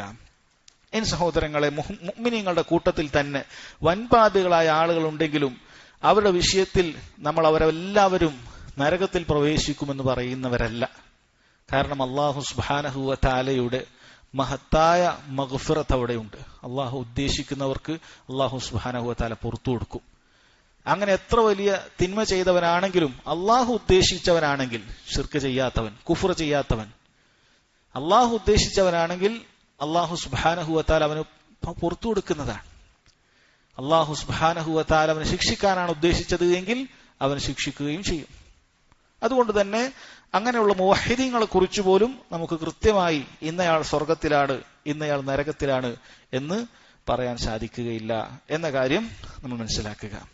അതിനുശേഷം അദ്ദേഹം അതിന്റെ തുടർച്ച തന്നെ പറയുന്നു, വമൻ ലഖിയല്ലാഹ ബിദംബിൻ തജിബു ലഹു ബിഹിൻ നാറു തായിബൻ ഗൈറ മുസിറിൻ അലൈഹി ഫഇന്നല്ലാഹ യതൂബു അലൈഹി വയഖ്ബലു തൗബത അൻ ഇബാദിഹി വയഅഫു അനിസ് സയ്യിആത്ത്. അദ്ദേഹം പറയുകയാണ്, ആരെങ്കിലും അല്ലാഹു സുബ്ഹാനഹു വ തആലയെ കണ്ടുമുട്ടുകയാണ്, അവൻ തിന്മകൾ ചെയ്തവനാണ്, ആ തിന്മകളാകട്ടെ നരകം അവൻ ഉറപ്പാക്കുന്ന തിന്മകളാണ്, പക്ഷെ അവൻ അള്ളാഹുവിനെ കണ്ടുമുട്ടുന്നത് തായിബൻ ഗൈറ മുസിറിൻ അലൈഹി, അവൻ തൗബ ചെയ്തിട്ടുണ്ട്, അള്ളാഹു തആലയോട് തൗബ ചെയ്തിട്ടുണ്ട്, ആ തിന്മകളിൽ ഉറച്ചു നിൽക്കുന്നില്ല, തിന്മകളിൽ നിന്ന് വിട്ടുനിന്നിട്ടുണ്ട്. ഫഇന്നല്ലാഹ യതൂബു അലൈഹി, അള്ളാഹു സുബ്ഹാനഹു വ തആല അവന് പുറത്തു കൊടുക്കുക തന്നെ ചെയ്യും. വയഖ്ബലു തൗബത അൻ ഇബാദിഹി, അള്ളാഹു സുബ്ഹാനഹു വ തആല അടിമകളുടെ തൗബ സ്വീകരിക്കുന്നവനാണ്. വയഅഫു അനിസ് സയ്യിആത്ത്, അവരുടെ പാപങ്ങളെല്ലാം അള്ളാഹു തആല അഫു ചെയ്തു കൊടുക്കുന്നവനാണ്, മാപ്പാക്കി കൊടുക്കുന്നവനാണ് എന്ന് നമുക്കറിയാവുന്ന കാര്യമാണ്. സഹോദരങ്ങളെ, ഇവിടെ നമ്മൾ മനസ്സിലാക്കേണ്ടത്, ഇവിടെ അവൻ തൗബ അതിന്റെ എല്ലാ നിബന്ധനകളോടുകൂടി പാലിക്കണം.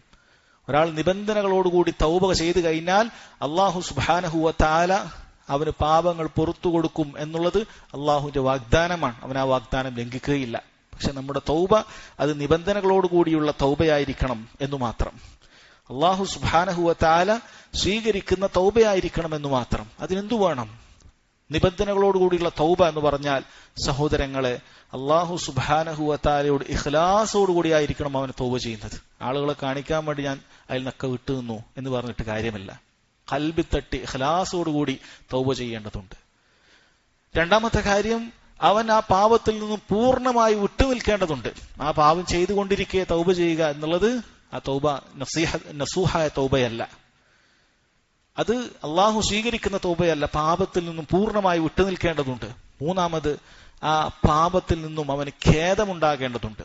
തൗബയുടെ അടിസ്ഥാനം തന്നെ, അതിന്റെ റൂഹ് തന്നെ, അതിന്റെ ആത്മാവ് തന്നെ അന്നതമാണ്. ഖേദമുണ്ടാകണം. ചെയ്തു പോയതിൽ യാതൊരു കുറ്റബോധവും ഇല്ലെങ്കിൽ അത് തൗബയല്ല.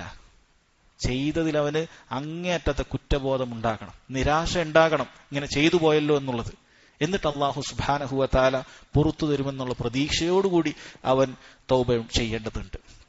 നാലാമത്തെ കാര്യം, അതിലേക്ക് മടങ്ങുകയില്ല എന്ന ഉറച്ച തീരുമാനത്തോടു കൂടിയാണ് തൗബ ചെയ്യേണ്ടത്. തിന്മകൾ പിന്നീട്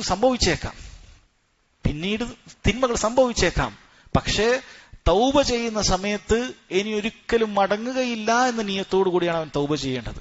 അല്ലാഹു തആലക്ക് ഹൃദയം കൃത്യമായിട്ട് അറിയാം. റമളാനിൽ തെറ്റുകളിൽ നിന്ന് വിട്ടുനിൽക്കുന്ന സമയത്ത്, തൗബ ചെയ്യുന്ന സമയത്ത്, റമളാൻ കഴിഞ്ഞാൽ തുടങ്ങണമെന്ന ആഗ്രഹത്തോടു കൂടി ഒരാൾ ഒരു തിന്മയിൽ നിന്ന് വിട്ടുനിൽക്കുന്നു എങ്കിൽ ആ തൗബ ശരിയായിട്ടില്ല. കാരണം അവന്റെ ഹൃദയത്തിൽ തന്നെയുണ്ട് റമളാൻ കഴിഞ്ഞാൽ ഇത് തുടങ്ങണം, അല്ലെങ്കിൽ ഇന്ന സമയം കഴിഞ്ഞാൽ ഇത് തുടങ്ങണം. സഹോദരങ്ങൾ, അത് തൗബയായി തീരുകയില്ല.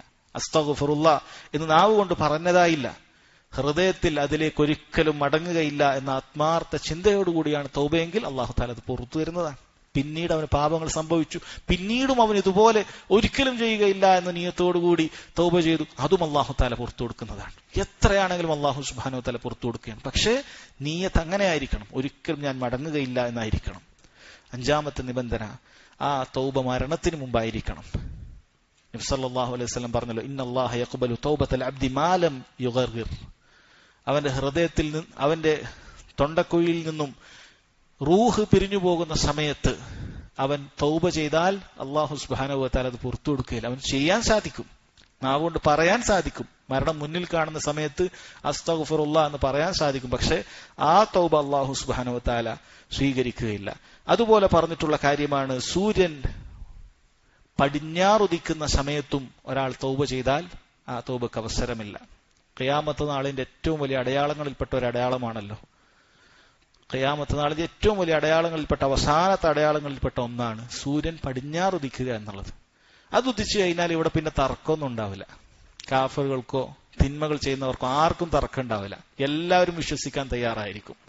എല്ലാവരും തയ്യാറായിരിക്കും. ജൂതനും മനസ്സിലാകും, നസ്രാണിക്കും മനസ്സിലാകും, മതമില്ലാത്തവനും മനസ്സിലാകും, എല്ലാ മതവിശ്വാസികൾക്കും മനസ്സിലാകും ഇസ്ലാം ആയിരുന്നു ശരി എന്നുള്ളത്. അവർ പറഞ്ഞതുപോലെയാണ് കാര്യമെന്ന് മനസ്സിലാകും. പക്ഷേ ആ സമയത്ത് ഇതാ ഞാൻ മുഅ്മിനായിരിക്കുന്നു, ഞാൻ അള്ളാഹുൽ വിശ്വസിച്ചിരിക്കുന്നു, ഞാൻ തിന്മകളിൽ നിന്ന് വിട്ടുനിന്നിരിക്കുന്നു എന്ന് പറഞ്ഞാൽ അള്ളാഹു തആല അത് സ്വീകരിക്കില്ല. കാര്യം കഴിഞ്ഞു. പരീക്ഷണം അവിടെ അവസാനിക്കുകയാണ്. ഇനി വിഷയമില്ല, എല്ലാം കഴിഞ്ഞു, തീരുമാനമായി. സല്ലല്ലാഹു അലൈഹി വസല്ലം പറഞ്ഞു, ലാ തൻഖതി തൗബ ഹത്താ തത്ലുഅ അശംസു മിൻ മഗ്രിബിഹ. തൗബ മഗ്രിബിൽ നിന്നും പടിഞ്ഞാറിൽ നിന്നും സൂര്യൻ ഉദിക്കുന്നത് വരെയും തൗബ മുറിയുകയില്ല. അതുവരെയും തൗബയുണ്ട്. ഉദിച്ചു കഴിഞ്ഞാൽ തൗബയില്ല എന്ന് വളരെ കൃത്യമായി നബി സല്ലല്ലാഹു അലൈഹി വസല്ലം അറിയിച്ചിട്ടുണ്ട്. അതുപോലെ സഹോദരങ്ങളെ, ശിക്ഷ ഇറങ്ങിയാലും തൗബയില്ല എന്ന് കാണാൻ സാധിക്കും. അള്ളാഹു സുബ്ഹാനഹു വ തആലയുടെ ശിക്ഷ വരുന്ന സമയത്ത് അപ്പോൾ തൗബ ചെയ്താലും സ്വീകരിക്കുകയില്ല എന്ന് കാണാൻ സാധിക്കും. അള്ളാഹു തആല പറഞ്ഞല്ലോ, ഫലമ്മാ റഔ ബഅസനാ, എന്റെ ശിക്ഷ കണ്ട സമയത്ത് ഖാലു ആമന്നാ ബില്ലാഹി വഹ്ദഹ, ഏകനായ അള്ളാഹുവിൽ ഞങ്ങൾ വിശ്വസിച്ചിരിക്കുന്നു എന്നവർ പറഞ്ഞു. വകഫർനാ ബിമാ കുന്നാ ബിഹി മുശ്രിക്കീൻ, ഞങ്ങൾ പങ്കുചേർത്ത മുഴുവനിലും ഞങ്ങൾ അവിശ്വസിച്ചിരിക്കുന്നു എന്ന് പറയും. ഫലം യകു യൻഫഉഹും ഈമാനുഹും ലമ്മാ റഔ ബഅസന, നമ്മുടെ ശിക്ഷ കാണുന്ന സമയത്തുള്ള അവരുടെ ആ വിശ്വാസം അത് അവർക്ക് ഉപകരിക്കുകയില്ല എന്ന് പറഞ്ഞിട്ടുണ്ട്. നാം നേരത്തെ ഫിർഔന്റെ ചരിത്രം കേട്ടിട്ടുണ്ട്. ഫിർഔനും ഇതുപോലെ കടലിൽ മുങ്ങി മരിക്കാൻ സമയത്ത് അള്ളാഹുൽ വിശ്വസിച്ചിരിക്കുന്നു എന്ന് നാവ് കൊണ്ട് പറഞ്ഞവനാണ്. അല്ലാഹു സുബ്ഹാനഹു വ തആല പറഞ്ഞല്ലോ, വജാവസ്നാ ബിബനി ഇസ്രായീൽ അൽ ബഹർ ഫഅത്ബഅഹും ഫിർഔൻ, ബനു ഇസ്രായേൽകാരിത ആ കടല് കിടക്കുന്ന സമയത്ത്, അത് മുറിച്ചു കിടക്കുന്ന സമയത്ത്, ഫഅത്ബഅഹും ഫിർഔൻ വജുനൂദുഹു ബഗിയൻ വഅദ്വ, ധിക്കാരത്തോടുകൂടി ഫിർഔനും കൂട്ടരും അവരുടെ പിന്നാലെ പിന്തുടർന്നു. ഹത്താ ഇദാ അദ്റകഹുൽ ഗറഖ്, അങ്ങനെ ആ ബഹറിൽ, ആ കടലിൽ അവർ മുങ്ങി മരിക്കുന്ന സമയത്ത് ഖാല, ഫിർഔൻ പറഞ്ഞ വാക്കാണ്, ആമൻതു അന്നഹു ലാ ഇലാഹ ഇല്ലല്ലദീ ആമനത് ബിഹി ബനു ഇസ്രായേൽ, ബനു ഇസ്രായേലുകാർ വിശ്വസിച്ച അല്ലാഹുവിൽ ഇതാ ഞാൻ വിശ്വസിച്ചിരിക്കുന്നു, മറ്റു ആരാധനക്കർഹനായി ആരുമില്ല, അല്ലാഹു തആല മാത്രമാണ്. വഅന മിനൽ മുസ്ലിമീൻ, അവൻ നാവ് കൊണ്ട് പറഞ്ഞ വാക്കാണ്, ഞാൻ മുസ്ലിമീങ്ങളുടെ കൂട്ടത്തിൽപ്പെട്ടവനാണ് എന്ന് ഫിർഔൻ പറഞ്ഞു. പക്ഷെ അല്ലാഹു സുബ്ഹാനഹു വ തആല അത് സ്വീകരിച്ചില്ല. കാരണം അള്ളാഹുവിന്റെ ശിക്ഷ വന്നിറങ്ങിയാൽ പിന്നീടുള്ള തൗബ അള്ളാഹു സുബ്ഹാനഹു വ തആല സ്വീകരിക്കുകയില്ല. അതല്ലാത്ത സമയത്ത് സഹോദരങ്ങളെ, സംഭവിക്കുന്ന ഏതൊരു തിന്മക്കും അള്ളാഹു സുബ്ഹാനഹു വ തആല പുറത്തു വരും. ശിർക്കാകട്ടെ, കുഫ്റാകട്ടെ, ഇനി നേരത്തെ നിഫാഖ് ഉള്ളിൽ ഒളിപ്പിച്ച് പുറത്ത് ഇസ്ലാം കാണിച്ച മുനാഫിഖാകട്ടെ, അവന് തൗബ ചെയ്താൽ അള്ളാഹു സുബ്ഹാനഹു വ തആല അത് പുറത്തു തരിക തന്നെ ചെയ്യും. ഇതാണ് ഒന്നാമത്തെ വിഭാഗം. രണ്ടാമത്തെ വിഭാഗം സഹോദരങ്ങളെ, അദ്ദേഹം പറയുന്നു, വമൻ ലഖിയഹു വഖദ് ഉഖീമ അലൈഹി ഹദ്ദു ദാലിക ദംബി ഫി ദുനിയ ഫഹുവ കഫാറത്തു. ആരെങ്കിലും ദുനിയാവിൽ ഒരു തിന്മ ചെയ്തു, എന്നിട്ട് ഒരു ഇസ്ലാമിക ഭരണകൂടമുള്ള സ്ഥലത്താണ് അവനുള്ളത് എങ്കിൽ അവൻ ആ തിന്മക്കുള്ള ഹദ്ദ്, ഇസ്ലാമിക ശിക്ഷ ഏറ്റുവാങ്ങുകയും ചെയ്തിട്ടുണ്ടെങ്കിൽ ഫഹുവ കഫാറത്തു, അത് അവനുള്ള പ്രായശ്ചിത്തമാണ്. അല്ലാഹു സുബ്ഹാനഹു വ തആല ഒരടിമയെ രണ്ട് സ്ഥലത്ത് ശിക്ഷിക്കുകയില്ല. മോഷ്ടിച്ചവന്റെ കൈ ദുനിയാവിൽ വെച്ച് ഛേദിക്കപ്പെട്ടിട്ടുണ്ടെങ്കിൽ ആ മോഷ്ടിക്കപ്പെട്ടവനുള്ള ശിക്ഷ പരലോകത്ത് അല്ലാഹു നൽകുകയില്ല.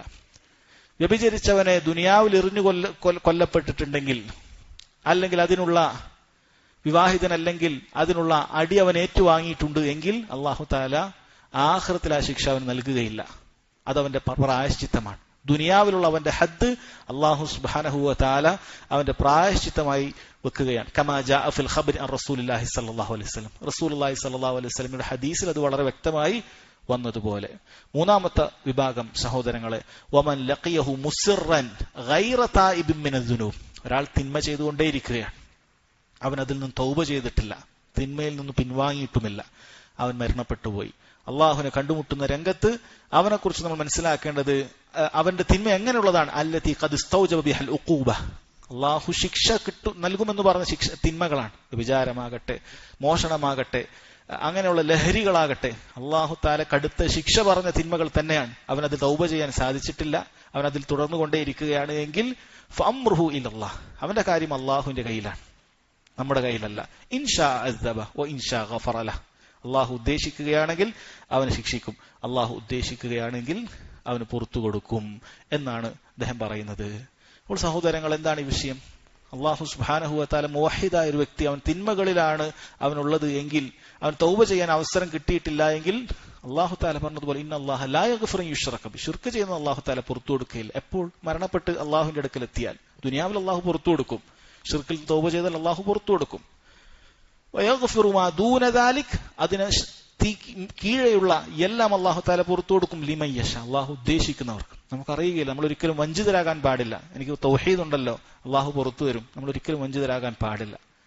അള്ളാഹു സുബ്ഹാനഹു വ തആലയുടെ കുറിച്ച് ഒരുപക്ഷെ അങ്ങനെയുള്ള ചിന്ത അതൊരു നമ്മളെ കൂടുതൽ വഴികേടിലേക്ക് എത്തിക്കാൻ കാരണമാക്കിയേക്കും. അള്ളാഹു കാക്കുമാറാകട്ടെ. അതുകൊണ്ട് സഹോദരങ്ങളെ, ഒരാൾ തിന്മ ചെയ്യുന്നവനായി തൗബ ചെയ്യാതെ അള്ളാഹു തആലയെ കണ്ടുമുട്ടിയാൽ ഫംറുഹു ഇലല്ലാഹ്, അള്ളാഹുവിന്റെ കയ്യിലാണ് കാര്യം. ഇൻഷാ അദബ വ ഇൻഷാ ഗഫറ ലഹ്, അള്ളാഹു ഉദ്ദേശിച്ചാൽ പുറത്തു കൊടുക്കും, അള്ളാഹു ഉദ്ദേശിച്ചാൽ അവനെ ശിക്ഷിക്കും.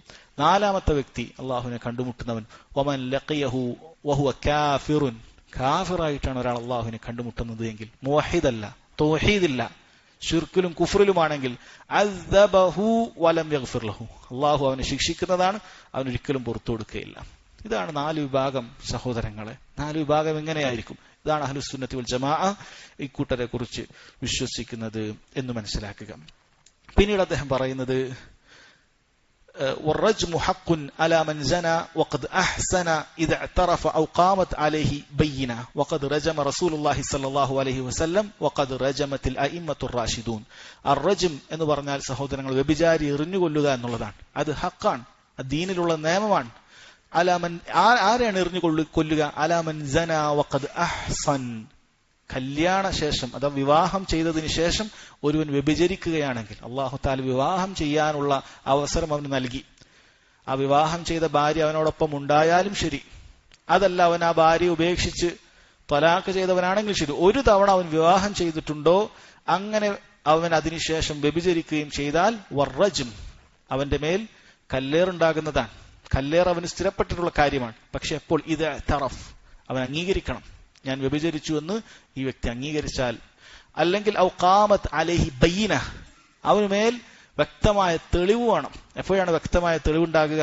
4 സാക്ഷികൾ വ്യഭിചരിക്കുന്നത് നേർക്ക് നേരെ കാണേണ്ടതുണ്ട്. 3 പേർ കണ്ടിട്ട് കാര്യമില്ല. അങ്ങനെ ഒരു സംഭവം ഉണ്ടാവുകയും ആ 3 പേരും അതിന്റെ പേരിൽ ശിക്ഷിക്കപ്പെടുകയുമാണ് ചെയ്തിട്ടുള്ളത്. കാരണം അവർക്ക് 4ാമത്തെ ആളെ കൊണ്ടുവരാൻ സാധിച്ചിട്ടില്ല. 4ാമത്തെ ആളെ കൊണ്ടുവരാൻ സാധിക്കാത്തിടത്തോളം കാലം ഇത് പരസ്യമാക്കാൻ പാടില്ല. ഇദ്ദേഹത്തെ വ്യഭിചാരം ആരോപിക്കാൻ ഈ 3 പേർക്ക് അനുവാദമില്ല. അതല്ലെങ്കിൽ പണ്ഡിതന്മാർ പറഞ്ഞത്, സ്ത്രീയാണെങ്കിൽ അവൾ ഗർഭം ധരിച്ചിട്ടുണ്ട്, ആ ഗർഭം അവൾ അംഗീകരിക്കുകയും ചെയ്തു, ഇത് വ്യഭിചാരത്തിലൂടെയാണ് എങ്കിൽ അതും മതിയായതാണ്. അങ്ങനെ വ്യക്തമായ തെളിവ് വന്നാൽ അവർക്ക് കല്ലേറ് ശിക്ഷ ഉണ്ട്. വഖദ് റജമ റസൂലുള്ളാഹി സ്വല്ലല്ലാഹു അലൈഹി വസല്ലം, റസൂലുള്ളാഹി സ്വല്ലല്ലാഹു അലൈഹി വസല്ലം അങ്ങനെ കല്ലെറിഞ്ഞു കൊന്ന സംഭവം സ്ഥിരപ്പെട്ടിട്ടുണ്ട്. നബി സല്ലല്ലാഹു അലൈഹി വസല്ലം മാഇസ് റളിയല്ലാഹു അൻഹുവിനെ അദ്ദേഹം അംഗീകരിച്ചതിന്റെ അടിസ്ഥാനത്തിൽ 4 തവണ അദ്ദേഹം അംഗീകരിച്ചു, അദ്ദേഹത്തെ കല്ലെറിഞ്ഞു കൊന്നിട്ടുണ്ട്. അതുപോലെ തന്നെ ഗാമിദിയ എന്ന സ്ത്രീയെയും നബി സല്ലല്ലാഹു അലൈഹി വസല്ലം കല്ലെറിഞ്ഞു കൊന്നിട്ടുണ്ട്. അതുപോലെ യഹൂദിയായ ഒരു ആണിനെയും പെണ്ണിനെയും കല്ലെറിഞ്ഞു കൊന്നിട്ടുണ്ട്. ഇതെല്ലാം സ്ഥിരപ്പെട്ടിട്ടുള്ള കാര്യമാണ്. വഖദ് റജമത്തിൽ അയിമ്മത്തുർ റാഷിദ്, അതുപോലെ തന്നെ മുൻഗാമികളായ ഇമാമുമാരും കല്ലെറിഞ്ഞു കൊന്നിട്ടുണ്ട്. എന്തിനാണ് ഇമാം അഹ്മദ് റഹിമഹുല്ലാഹ് ഇത് പറഞ്ഞിട്ടുള്ളത്? കാരണം ഇതിനെ നിഷേധിക്കുന്ന പുത്തൻ ആശയക്കാർ, ബിദ്അത്തിന്റെ ആളുകൾ പിന്നീട് ഉണ്ടായിട്ടുണ്ട്. അത്ഭുതപ്പെടുന്നത് യഥാർത്ഥത്തിൽ ഈ വിഷയത്തെക്കുറിച്ച് മഹാനായ ഉമർ ബിൻ ഖത്താബ് റളിയല്ലാഹു അൻഹു പറഞ്ഞത്, ആദ്യം ഈ വിഷയവുമായി ബന്ധപ്പെട്ടിട്ടുള്ള ആയത്ത് ഖുർആനിൽ ഉണ്ടായിരുന്നു. ഖുർആനിലെ ചില ആയത്തുകൾ അതിന്റെ ഹുക്മ് ബാക്കി വെച്ചുകൊണ്ട് നസ്ഖ് ചെയ്ത സംഭവമുണ്ട്. നസ്ഖ് പല രൂപത്തിലാണ്. ആയത്ത് ഖുർആനിൽ നിന്നും അള്ളാഹു ഒഴിവാക്കിക്കൊണ്ട് ആ നിയമം ബാക്കി വെച്ചിട്ടുണ്ട്. അതിൽപ്പെട്ടതാണിത്.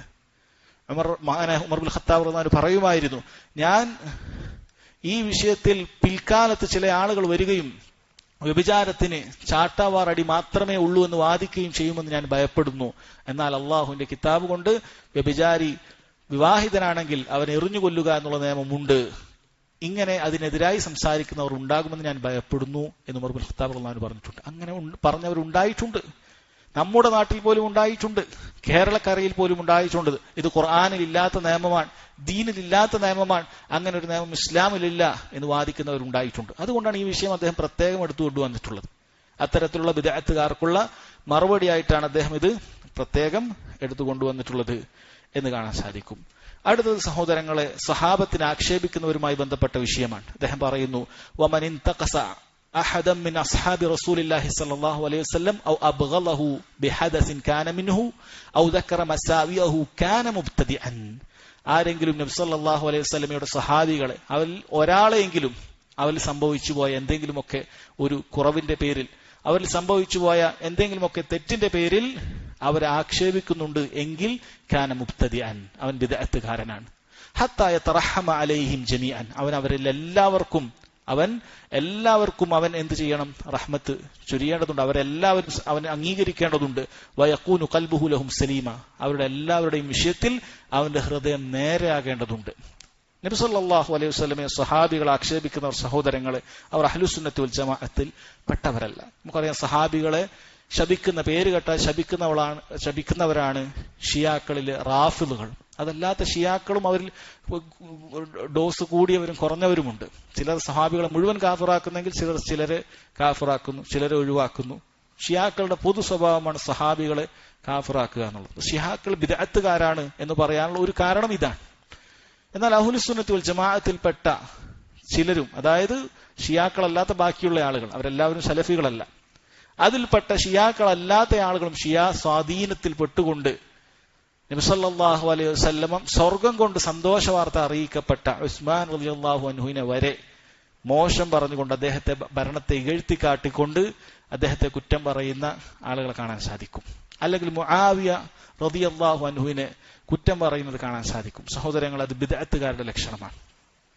അഹ്ലുസുന്നത്തി വൽ ജമാഅത്ത് ഈ വിഷയത്തിൽ പറയുന്ന ശൈഖുൽ ഇസ്ലാം ഇബ്നു തൈമിയ്യ റഹിമഹുല്ലാ അദ്ദേഹത്തിന്റെ അഖീദത്തുൽ വാസിത്തിയിലൊക്കെ പറഞ്ഞതുപോലെ, നമുക്ക് സ്വഹാബികളോടുള്ള വിഷയം സഹോദരങ്ങളെ, സ്വഹാബികൾക്കിടയിൽ അഭിപ്രായ വ്യത്യാസങ്ങൾ ഉണ്ടായിട്ടുണ്ട്, സ്വഹാബികൾക്കിടയിൽ തെറ്റുകൾ സംഭവിച്ചിട്ടുണ്ട്, ഇത് അംഗീകരിക്കേണ്ട കാര്യമാണ്. പക്ഷേ അവരിൽ മുഴുവൻ പേരും അല്ലാഹു സുബ്ഹാനഹു വ തആല തൃപ്തിപ്പെട്ട വിഭാഗമാണ്. അവർക്ക് സംഭവിച്ചിട്ടുള്ള തെറ്റുകൾ ഇജ്തിഹാദിയായ അവരുടെ ഗവേഷണത്തിൽ സംഭവിച്ച തെറ്റാണ്. അങ്ങനെ തെറ്റ് സംഭവിച്ചവർക്ക് ഒരു പ്രതിഫലം അല്ലാഹു സുബ്ഹാനഹു വ തആല നൽകും. അവരിൽ ആ വിഷയത്തിൽ അഭിപ്രായ വ്യത്യാസത്തിൽ ശരിയുള്ള ആളുകൾക്ക് 2 പ്രതിഫലം അല്ലാഹു സുബ്ഹാനഹു വ തആല നൽകും. ഇനി അവരെക്കുറിച്ച് വന്നിട്ടുള്ള പല കഥകളും സഹോദരങ്ങളെ ഭൂരിഭാഗവും കള്ളക്കഥകളാണ്. അതുകൊണ്ട് ഏതെങ്കിലുമൊക്കെ വാറോലകൾ വായിച്ചുകൊണ്ട് ഒരിക്കലും സഹാബത്തിനെ ആക്ഷേപിക്കുന്ന, സഹാബത്തിനെ കുറിച്ച് മോശം വിചാരിക്കുന്ന അവസ്ഥ നമുക്ക് ഒരിക്കലും ഉണ്ടാകാൻ പാടില്ല. കാരണം ഒരു ഭൂരിഭാഗം അവരെക്കുറിച്ച് കള്ള ആക്ഷേപങ്ങളാണ്, സഹാബികളെ കുറിച്ച് ഇല്ലാത്ത കഥകളാണ്. ഇനി ചില കഥകൾ ഉള്ളതാണെങ്കിൽ അതിൽ കൂടുതൽ കാര്യങ്ങളും ഇല്ലാത്തതായിരിക്കും, സംഭവമുള്ളതായിരിക്കും, പക്ഷെ ഇല്ലാത്ത പല മസാലകളും അതിൽ ചേർത്തിട്ടുണ്ടാകും. ഇതാണ് കാണുക. ഇനി സഹോദരങ്ങൾ, അവരിൽ സംഭവിച്ച കാര്യങ്ങളാകട്ടെ, അഹ്ലുസുന്നത്ത് വൽ ജമാഅത്തിന്റെ മൻഹജ് ആ വിഷയത്തെക്കുറിച്ച് മിണ്ടാതിരിക്കുക എന്നുള്ളതാണ്. അതാണ് മുൻഗാമികൾ തൊട്ട് നമ്മെ പഠിപ്പിച്ചിട്ടുള്ള മാർഗം. സഹാബികൾക്ക് ഒരു അബദ്ധം സംഭവിച്ചാൽ അതിനെക്കുറിച്ച് പരസ്യപ്പെടുത്താതെ മിണ്ടാതിരിക്കുക എന്നുള്ളതാണ്. കാരണം അല്ലാഹു സുബ്ഹാനഹു വ തആല അവർക്ക് പുറത്തു കൊടുത്തിരിക്കുന്നു എന്ന് അറിയിച്ചിട്ടുണ്ട്.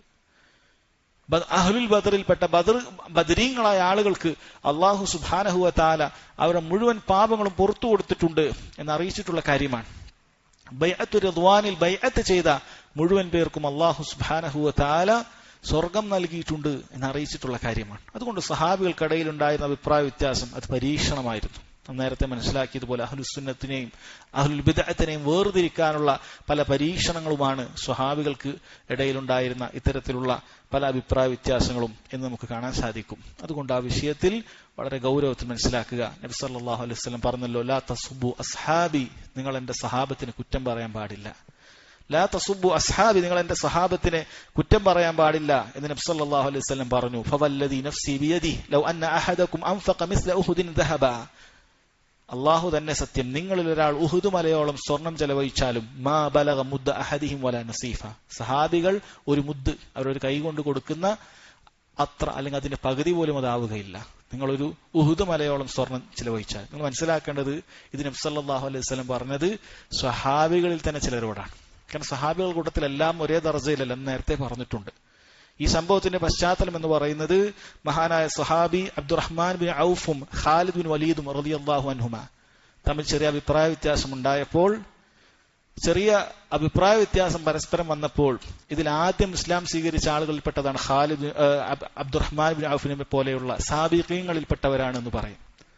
പിന്നീട് മക്കം ഫതഹിന് മുമ്പുള്ള ആളുകളാണ് മുത്തവസ്സിത്തൂൻ എന്ന് പറയുന്നത്. ഖാലിദ് ബിൻ വലീദൊക്കെ അക്കൂട്ടത്തിൽപ്പെട്ടതായിരുന്നു.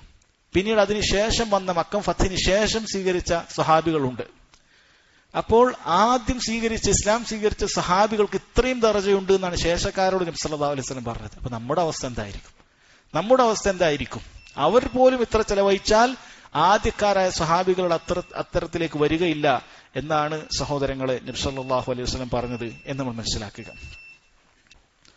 അതിനുശേഷം സഹോദരങ്ങളെ അദ്ദേഹം പറയുന്നു, വന്നിഫാഖു ഹുവൽ കുഫ്ർ അൻ യക്ഫുറ ബില്ലാഹി വയഅ്ബുദ ഗൈറഹു. നിഫാഖ് എന്ന് പറഞ്ഞാൽ അത് കുഫ്റാണ്. അല്ലാഹു അല്ലാത്തവരോട് പ്രാർത്ഥിക്കുകയും അല്ലാഹുവിൽ അവിശ്വസിക്കുകയും അല്ലാഹു അല്ലാത്ത ആളുകളോട് പ്രാർത്ഥിക്കുകയും ചെയ്യുന്നവരാണ് അവർ. വയുദ്ഹിറ അൽ ഇസ്ലാമ ഫിൽ അലാനിയ, ഇസ്ലാം അവർ ബാഹ്യമായി കാണിക്കുകയും ചെയ്യും. മിസ്ലൽ മുനാഫിഖീൻ അല്ലദീന കാനു അലാ അഹദി റസൂലില്ലാഹി സ്വല്ലല്ലാഹു അലൈഹി വസല്ലം, റസൂലുള്ളാഹിന്റെ കാലത്ത് ഉണ്ടായിരുന്ന മുനാഫിക്കുകളെ പോലെ, അബ്ദുല്ലാഹി ഇബ്നു ഉബൈ ബിൻ സല പോലെയുള്ള ആളുകളൊക്കെ, സലൂലിനെ പോലെയുള്ള ആളുകളൊക്കെ അതിന് നേതാക്കളായിരുന്നു. അപ്പോൾ സഹോദരങ്ങളെ, ഇവിടെ നിഫാഖിനെ കുറിച്ച് അദ്ദേഹം നിഫാഖുൻ ഇഅ്തിഖാദിയെ കുറിച്ചാണ് പറഞ്ഞിട്ടുള്ളത്. ഇപ്പൊ നിഫാഖ് രണ്ട് രൂപത്തിലുണ്ട്. വിശ്വാസപരമായ കാപട്യം നിഫാഖുൽ ഇഅ്തിഖാദി, രണ്ടാമത്തെ നിഫാഖുൽ അമലി ഉണ്ട്, പ്രവർത്തനങ്ങളിൽ ഉണ്ടാകുന്ന നിഫാഖ് ഉണ്ട്. അക്കൂട്ടർ ദീനുൽ ഇസ്ലാമിൽ നിന്ന് പുറത്തു പോകുന്ന ആളുകളല്ല, പക്ഷെ അവരുടെ പ്രവർത്തനങ്ങൾ കാപട്യമാണ് എന്ന് നബി സല്ലല്ലാഹു അലൈഹി വസല്ലം പറഞ്ഞിട്ടുണ്ട്. അത് വൻ പാപത്തിൽപ്പെട്ട കാര്യമാണ്. ആ പ്രവർത്തനത്തെ നിഫാഖുണ്ട് എന്ന് പറഞ്ഞത് തന്നെ മതി അതത്ര മ്ലേച്ഛമാണെന്ന് അറിയിക്കാൻ.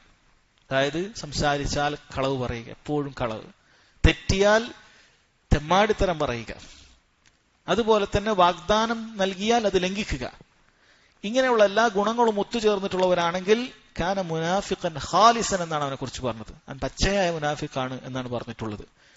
എന്നാൽ എന്താണ് ഈ കാന മുനാഫിഖൻ ഖാലിസൻ, ഇതുപോലെയുള്ള നിഫാഖ് ഉണ്ട് എന്നൊക്കെ പറയുന്ന ഇത്തരത്തിലുള്ള ഹദീസുകൾ എന്താണ് അതുകൊണ്ട് ഉദ്ദേശിക്കുന്നത്? സഹോദരങ്ങളെ, അതൊരിക്കലും അയാൾ ദീനുൽ ഇസ്ലാമിൽ നിന്നും പുറത്താണ് എന്ന് പറയുന്നില്ല. ഏതുപോലെ നബി സല്ലല്ലാഹു അലൈഹി വസല്ലം പറഞ്ഞല്ലോ, ഖൗലു സലാസുൻ മൻ കുന്ന ഫീഹി ഫഹു മുനാഫിഖ്. ഇമാം അഹ്മദ് റഹിമഹുല്ലാഹ് കൊടുത്തിട്ടുള്ള കാര്യമാണ്. 3 കാര്യം ഒരാളിൽ ഉണ്ടായാൽ അവൻ മുനാഫിഖാണ് എന്ന് പറഞ്ഞിട്ടുണ്ട്. പക്ഷെ അത് ഗൗരവമുള്ള കാര്യമാണ്. അദ്ദേഹം പറയുന്നു ഹാദ അല തഗ്ലീദ്, ഇത് വളരെ കണിശമായ രൂപത്തിലാണ് നബി സല്ലല്ലാഹു അലൈഹി വസല്ലം പറഞ്ഞിട്ടുള്ളത്. നർവിഹ കമാ ജാഅത് വലാ നുഫസ്സിറുഹ, നമ്മളത് വന്ന പോലെ പറയും, നമ്മളത് വിശദീകരിക്കില്ല, കൂടുതൽ വിശദീകരിക്കുകയില്ല. ഇത് അഹ്ലുസുന്നത്തി വൽ ജമാഅ ഇത്തരത്തിലുള്ള താക്കീതുകൾ വന്നിട്ടുള്ള ഹദീസുകളുടെ വിഷയത്തിൽ എടുക്കുന്ന നിലപാടാണ്. വലിയ ഗൗരവമുള്ള താക്കീതുകൾ വന്നാൽ അത് അതുപോലെ വിശദീകരിക്കുക എന്ന് മാത്രമാണ്. അതിൽ കൂടുതൽ ആളുകൾക്ക് കൂടുതൽ ഇത് ദീനിൽ നിന്നും പുറത്തു പോവുകയില്ല, അല്ലെങ്കിൽ ഇത് അങ്ങനെയുള്ളതല്ല എന്ന രൂപത്തിൽ വിശദീകരിക്കാതെ അതിന് ഗൗരവം കുറഞ്ഞു പോകാത്ത രൂപത്തിൽ ആ കാര്യം പറയുക എന്നുള്ളതാണ് അഹ്ലുസുന്നത്തി വൽ ജമാഅത്തിന്റെ രീതി. അതുകൊണ്ട് എന്താണോ അതിൽ പറഞ്ഞിട്ട് നരകമുണ്ട്, അവൻ മുനാഫിഖായി എന്ന് പറഞ്ഞാൽ അത് അതുപോലെ പറയുക. എന്നാൽ എപ്പോഴെങ്കിലും അത് വിശദീകരിക്കേണ്ട വിഷയം വന്നാൽ, ആളുകൾക്ക് ഇഷ്കാൽ വന്നാൽ, അയാൾ കാഫിറായി എന്നാണോ പറയുന്നത്, അയാൾ മുനാഫിഖാണെന്ന് പറഞ്ഞാൽ ദീൻ പുറത്തുപോയി എന്നാണോ പറയുന്നത്, നരകത്തിന് അടിത്തട്ടിലുള്ള ആളാണോ എന്നാണോ പറയുന്നത്, അത്തരത്തിലുള്ള വല്ല ചർച്ചയും വന്നാൽ, സംസാരിക്കേണ്ട വിഷയം വന്നാൽ അതവിടേക്ക് നമ്മൾ കൃത്യമായി പറയും. അത് കുഫറായ ദീൻ നിന്ന് പുറത്തു പോകുന്ന നിഫാഖല്ല, പ്രവർത്തനത്തിലുള്ള നിഫാഖാണെന്ന് പറയും. എന്നാൽ അതല്ലാത്ത സമയത്ത് ഇത്തരത്തിലുള്ള ഹദീസുകൾ അതിന്റെ ഗൗരവം കുറഞ്ഞു പോകാതിരിക്കാൻ, ഗൗരവം ചോർന്നു പോകാതിരിക്കാൻ, ആളുകൾ അതൊരു നിസ്സാരമാണ് എന്ന് തോന്നാതിരിക്കാൻ അത് ആ രൂപത്തിൽ തന്നെ വിശദീകരിക്കണം എന്നാണ് ഇമാം അഹ്മദ് റഹിമഹുല്ലാഹ് പറഞ്ഞിട്ടുള്ളത്. ശേഷം അതുപോലെയുള്ള സമാനമായ ചില ഹദീസുകളും അദ്ദേഹം കൊടുക്കുന്നു. വഖൗലുഹു സല്ലല്ലാഹു അലൈഹി വസല്ലം ലാ തർജിഉ ബഅദി കുഫാറൻ ദുല്ലാലൻ യദ്രിബു ബഅദുകും റിഖാബ ബഅദ്, എനിക്ക് ശേഷം പരസ്പരം കഴുത്ത് വെട്ടുന്ന അക്രമികളായി, കാഫിറുകളായി നിങ്ങൾ മാറാൻ പാടില്ല എന്ന് നബി സല്ലല്ലാഹു അലൈഹി വസല്ലം പറഞ്ഞിട്ടുണ്ട്. ഈ ഹദീസുകളൊക്കെ അങ്ങനെയാണ്. ഈ പറയുന്ന ആളുകളൊക്കെ നരകത്തിൽ ശാശ്വതരായി കിടക്കുന്ന കാഫിറുകളാണ് എന്ന് അഹ്ലുസുന്നത്തുൽ ജമാഅത്ത് വിശ്വസിക്കുന്നില്ല. കാരണം അവർ പരസ്പരം കൊന്നാൽ വലിയ വൻ പാപമാണ് ചെയ്തിട്ടുള്ളത്. എന്നാൽ അത് ഈ രൂപത്തിൽ ഇങ്ങനെ നിസാരമാക്കുന്ന രൂപത്തിൽ അത് വിശദീകരിക്കുകയില്ല. ഈ കാര്യം ഇങ്ങനെ തന്നെയാണ് പറയുക, പരസ്പരം വെട്ടുന്ന കാഫിറുകളാണ് എന്നാണ് അവരെ കുറിച്ച് പറഞ്ഞത്. അതുപോലെ വമിസ്ലു ഇദൽ തഖൽ മുസ്ലിമാനി ബിസൈഫിഹിമാ ഫൽഖാതിൽ വൽ മഖ്തൂലു ഫിന്നാർ, 2 മുസ്ലിമീങ്ങൾ പരസ്പരം ഏറ്റുമുട്ടിയാൽ കൊന്നവനും കൊല്ലപ്പെട്ടവനും അവൻ നരകത്തിലാണ്. കാരണം കൊല്ലപ്പെട്ടവനും കൊന്നവനെ കൊല്ലുവാനാണ് ശ്രമിച്ചത്. അതുകൊണ്ട് 2 കൂട്ടരും നരകത്തിലാണ് നബി സല്ലല്ലാഹു അലൈഹി വസല്ലം പറഞ്ഞു. വൻ പാപമാണിത്, യാതൊരു സംശയവും വേണ്ടതില്ല. വൻ പാപമാണിത്, യാതൊരു സംശയവും വേണ്ടതില്ല. അത് അതുപോലെ തന്നെ പറയുകയാണ്. സിബാബുൽ മുസ്ലിമി ഫുസൂഖുൻ, മുസ്ലിമിനെ ചീത്ത പറയുന്നത് തെമ്മാടിത്തരമാണ്. വഖിതാലുഹു കുഫ്റും, അവനെ കൊല്ലുക എന്നുള്ളത് കുഫ്റാണ്, സത്യനിഷേധമാണ് എന്ന് നബി സല്ലല്ലാഹു അലൈഹി വസല്ലം പറഞ്ഞു. വമിസ്ലു മൻ ഖാല ലി അഖീഹി യാ കാഫിർ ഫഖദ് ബാഅ ബിഹാ അഹദുഹുമാ, 2 കൂട്ടരിൽ ഒരാൾ മറ്റവനെ നീ കാഫിറാണ് യാ കാഫിർ എന്ന് പറഞ്ഞാൽ ഫഖദ് ബാഅ ബിഹാ അഹദുഹും, രണ്ടിലൊരാൾ കാഫിറായി. ഒന്നുകിൽ സത്യമായിരിക്കും, അപ്പോൾ ആ മറ്റേയാൾ കാഫിറായി, അല്ലെങ്കിൽ കളവായിരിക്കും, വിളിച്ചവൻ തന്നെ കാഫിറായി. ഇതൊക്കെ ആ വിഷയത്തിൽപ്പെടുന്ന കാര്യമാണ്. അതോടുകൂടി അയാൾ ദീനുൽ ഇസ്ലാം എന്ന് പുറത്തുപോയി എന്നല്ല. പക്ഷെ അതിന്റെ ഗൗരവം കൂടുതലായതുകൊണ്ട് ഇത് ഈ രൂപത്തിൽ മാത്രമേ പറയുകയുള്ളൂ. വമിസ്ലു കുഫ്റും ബില്ലാഹി തബ്റഉ മിനൻ നസബിൻ വഇൻ ദഖ, അള്ളാഹുവിൽ അവിശ്വസിക്കുന്നതിൽ പെട്ടതാണ് ഒരുവൻ തന്റെ വംശപരമ്പരയെ നിഷേധിക്കുക. അത് വിദൂരത്തുള്ള ഒരു വംശപരമ്പരയാണെങ്കിലും ശരി. ഞാൻ ഇന്ന ബന്ധത്തിൽപ്പെട്ടതല്ല, ഞാൻ ഇന്നയാളെ മകനല്ല, ഞാൻ ഇന്ന കുടുംബത്തിൽപ്പെട്ടതല്ല എന്ന് പറഞ്ഞ് അതിനെ നിഷേധിക്കുക എന്ന് പറയുന്നത് ഒരുതരം കുഫറാണ് എന്നാണ് പറഞ്ഞിട്ടുള്ളത്. വനഹു ഹാദിഹിൽ അഹാദീസ് മിമ്മാ ഖദ് സഹ വഹുഫിൽ ഫഇന്നാ നുസല്ലിമു ലഹു, ഇതുപോലെയുള്ള സഹീഹായി വന്നിട്ടുള്ള ഹദീസുകൾ നമ്മൾ അതിന് കീഴൊതുങ്ങുന്നു. വഇൻ ലം നഅലം തഫ്സീറഹ വലാ നതകല്ലമു ഫീ, അതിന്റെ വിശദീകരണം നമുക്ക് മനസ്സിലായിട്ടില്ലെങ്കിൽ നമ്മൾ അതിൽ സംസാരിക്കുകയില്ല. വലാ നുജാദിൽ ഫീഹ, അതിൽ തർക്കിക്കുകയുമില്ല. വലാ നുഫസ്സിർ ഹാദിഹിൽ അഹാദീസ് ഇല്ലാ മിസ്ല മാ ജാഅത് ലാ നർദുഹ ഇല്ലാ ബിഅഹഖി മിൻഹാ, ഇതുപോലെയുള്ള ഹദീസുകൾ അതുപോലെയുള്ള മറ്റ് ഹദീസുകൾ കൊണ്ടല്ലാതെ, അതിനേക്കാളും വ്യക്തമായ ഹദീസുകൾ കൊണ്ടല്ലാതെ നമ്മൾ വിശദീകരിക്കുകയില്ല എന്നാണ് ഇമാം അഹ്മദ് റഹിമഹുല്ലാ പറഞ്ഞത്. ഇതെല്ലാം പറഞ്ഞതിന്റെ ചുരുക്കം സഹോദരങ്ങളെ, ഈ വിഷയങ്ങളെല്ലാം പറഞ്ഞത് കുഫ്റുൻ ദൂന കുഫ്റാണ്, ദീനിൽ നിന്ന് പുറത്തു പോകാത്ത കുഫറുകളാണ്. പക്ഷെ ഇത് ഗൗരവമുള്ള പാപങ്ങളാണ്, വളരെ ഗൗരവമുള്ള വൻ പാപങ്ങളാണ് ഇത്. അതുകൊണ്ട് ഇത് ഈ രൂപത്തിൽ മാത്രമാണ് നാം പറയുകയുള്ളൂ, കൂടുതൽ വിശദീകരണത്തിലേക്ക് പോകുകയില്ല എന്നാണ് അദ്ദേഹം പറഞ്ഞിട്ടുള്ളത്. അതിനുശേഷം അദ്ദേഹം പറയുന്നു, സ്വർഗവും നരകവും അത് അല്ലാഹു സുബ്ഹാനഹു വ തആല സൃഷ്ടിച്ചിരിക്കുന്നു എന്നാണ്. ഇതെന്തുകൊണ്ടാണ് ഇത് പ്രത്യേകം എടുത്തു പറഞ്ഞത്? കാരണം മുഅ്തസിലിയാക്കളും ഖദരിയാക്കളും ഒക്കെ ഇത് നിഷേധിച്ചിട്ടുണ്ട്. അതെല്ലാം അവരുടെ അക്കല് കൊണ്ട് നിഷേധിക്കുകയാണ്, ദീനിൽ തെളിവില്ലാത്തത് കൊണ്ടല്ല. അവരുടെ അക്കല് കൊണ്ട് അവർ പറഞ്ഞു സ്വർഗവും നരകവും നേരത്തെ പടക്കപ്പെട്ടിട്ടുണ്ടെങ്കിൽ എത്രയോ കാലം കഴിഞ്ഞിട്ടാണ് ആളുകൾ സ്വർഗത്തിൽ പ്രവേശിക്കുക, എത്രയോ കാലം കഴിഞ്ഞിട്ടാണ് നരകത്തിലെ ആളുകൾ പ്രവേശിക്കുക, പിന്നെന്തിനാണ് സ്വർഗവും നരകവും? അള്ളാഹു അങ്ങനെയുള്ള പ്രവൃത്തി, അബസായ വ്യഥായ പ്രവൃത്തി ചെയ്യുകയില്ല. അവരുടെ അക്കൽ, അവരുടെ ബുദ്ധി മാത്രം. എന്നാൽ തെളിവിൽ അള്ളാഹു സുബ്ഹാനഹു വ തആല നരകത്തെക്കുറിച്ച് പറഞ്ഞത് ഉഇദ്ദത്ത് ലിൽ കാഫിരീൻ, അത് സൃഷ്ടിക്കപ്പെട്ടിരിക്കുന്നു, തയ്യാറാക്കപ്പെട്ടിരിക്കുന്നു എന്നാണ്. സ്വർഗത്തെക്കുറിച്ച് പറഞ്ഞത് ഉഇദ്ദത്ത് ലിൽ മുത്തഖീൻ, അത് മുത്തഖീങ്ങൾക്ക് തയ്യാറാക്കപ്പെട്ടിരിക്കുന്നു എന്നാണ്. വളരെ കൃത്യമായിട്ട് തന്നെ നബി സല്ലല്ലാഹു അലൈഹി വസല്ലം നിരവധി ഹദീസുകളിൽ സ്വർഗം നേരിട്ട് കണ്ടതും അവിടെയുള്ള സ്വർഗീയ അനുഭൂതികൾ കണ്ടതും നമ്മെ അറിയിച്ചിട്ടുണ്ട്. നരകം നേരിട്ട് കണ്ടതും അവിടെയുള്ള ഭയാനകമായ ശിക്ഷകൾ കണ്ടതും നബി സല്ലല്ലാഹു അലൈഹി വസല്ലം അറിയിച്ചിട്ടുണ്ട്. തെളിവുകൾ അനവധിയാണ്. പക്ഷെ ഇവരുടെ യുക്തിയാണ്, ഈ യുക്തി കയറിയ ആളുകളുടെ സ്വഭാവമാണ്. എത്ര തെളിവുകൾ കിട്ടിയിട്ടും അത് കാര്യമില്ല, ആ തെളിവുകളെ നിഷേധിക്കുക, അത്രേ ഉള്ളൂ. ഞാൻ ബുഖാരിയിലെ 60 ഹദീസ് നിഷേധിക്കും, മുസ്ലിമിലെ 150 ഹദീസ് നിഷേധിക്കും. ഇതായിരിക്കും അവരുടെ മാനദണ്ഡം. അതല്ല, തെളിവുകൾ അവർക്കൊരു വിഷയമേ അല്ല, അവരുടെ ബുദ്ധിയാണ് അവർക്ക് മാനദണ്ഡം, നിഷേധിച്ചു കളയും. അതുകൊണ്ടാണ് അദ്ദേഹം ഇത് പ്രത്യേകം എടുത്തു കൊടുത്തത്. കമാ ജാ റസൂലുള്ളാഹി സ്വല്ലല്ലാഹു അലൈഹി വസല്ലം, റസൂൽ സ്വല്ലല്ലാഹു അലൈഹി വസല്ലമിൽ നിന്ന് വന്നതുപോലെ ദഖൽതുൽ ജന്നത ഫറഅയ്തു ഖസ്റ, ഞാൻ സ്വർഗത്തിൽ പ്രവേശിക്കുകയും അവിടെയുള്ള മണിമാളിക ഞാൻ കാണുകയും ചെയ്തിട്ടുണ്ട്. വറഅയ്തുൽ ഖൗസറ, കൗസർ ഞാൻ കണ്ടിട്ടുണ്ട്, ഹൗലുൽ കൗസർ നബി സല്ലല്ലാഹു അലൈഹി വസല്ലം കണ്ടിട്ടുണ്ട്. വത്തലഅതു ഫിൽ ജന്നതി ഫറഅയ്തു അക്സറ അഹ്ലിഹാ കദ, ഞാൻ സ്വർഗത്തിൽ പ്രവേശിച്ചിട്ടുണ്ട്, അതിലെ അധിക ആളുകളും ഇന്നവരായിരുന്നു. ഇമാം അഹ്മദ് റഹിമഹുല്ലാഹ് പൂർണ്ണമായ ഹദീസ് കൊടുത്തിട്ടില്ല. നമുക്ക് കാണാൻ സാധിക്കും അധിക ആളുകളും ദരിദ്രരായിരുന്നു എന്നാണ് ഹദീസിൽ ഉണ്ടായിരുന്നത്. വത്തലഅതു ഫിന്നാരി ഫറഅയ്തു കദാ വകദ, ഞാൻ നരകത്തിൽ പ്രവേശിച്ചു, അതിൽ ഇന്നത് കണ്ടു, അതിലധിക ആളുകളും സ്ത്രീകളായിരുന്നു എന്നാണ് ഇമാം ഹദീസിൽ വന്നിട്ടുള്ളത്. ഫമൻ സഅമ അന്നഹുമാ ലം തുഖ്ലഖാ, ഇത് രണ്ടും പടക്കപ്പെട്ടിട്ടില്ല എന്നാരെങ്കിലും വാദിക്കുന്നെങ്കിൽ ഫഹുവ മുകദ്ദിബുൻ ബിൽ ഖുർആനി വ അഹാദീസ് റസൂലുള്ളാഹി സ്വല്ലല്ലാഹു അലൈഹി വസല്ലം വലാ അഹ്സബുഹു യുഅ്മിനു ബിൽ ജന്നതി വന്നാർ, അവൻ ഖുർആനും സുന്നത്തിനെയും നിഷേധിക്കുന്നവനാണ്, കളവാക്കിയവനാണ്. അവനൊന്നും സ്വർഗത്തിലും നരകത്തിലും വിശ്വസിക്കുന്നുണ്ടെന്ന് ഞാൻ കരുതുന്നില്ല എന്നാണ് ഇമാം അഹ്മദ് റഹിമഹുല്ലാഹ് പറഞ്ഞിട്ടുള്ളത്.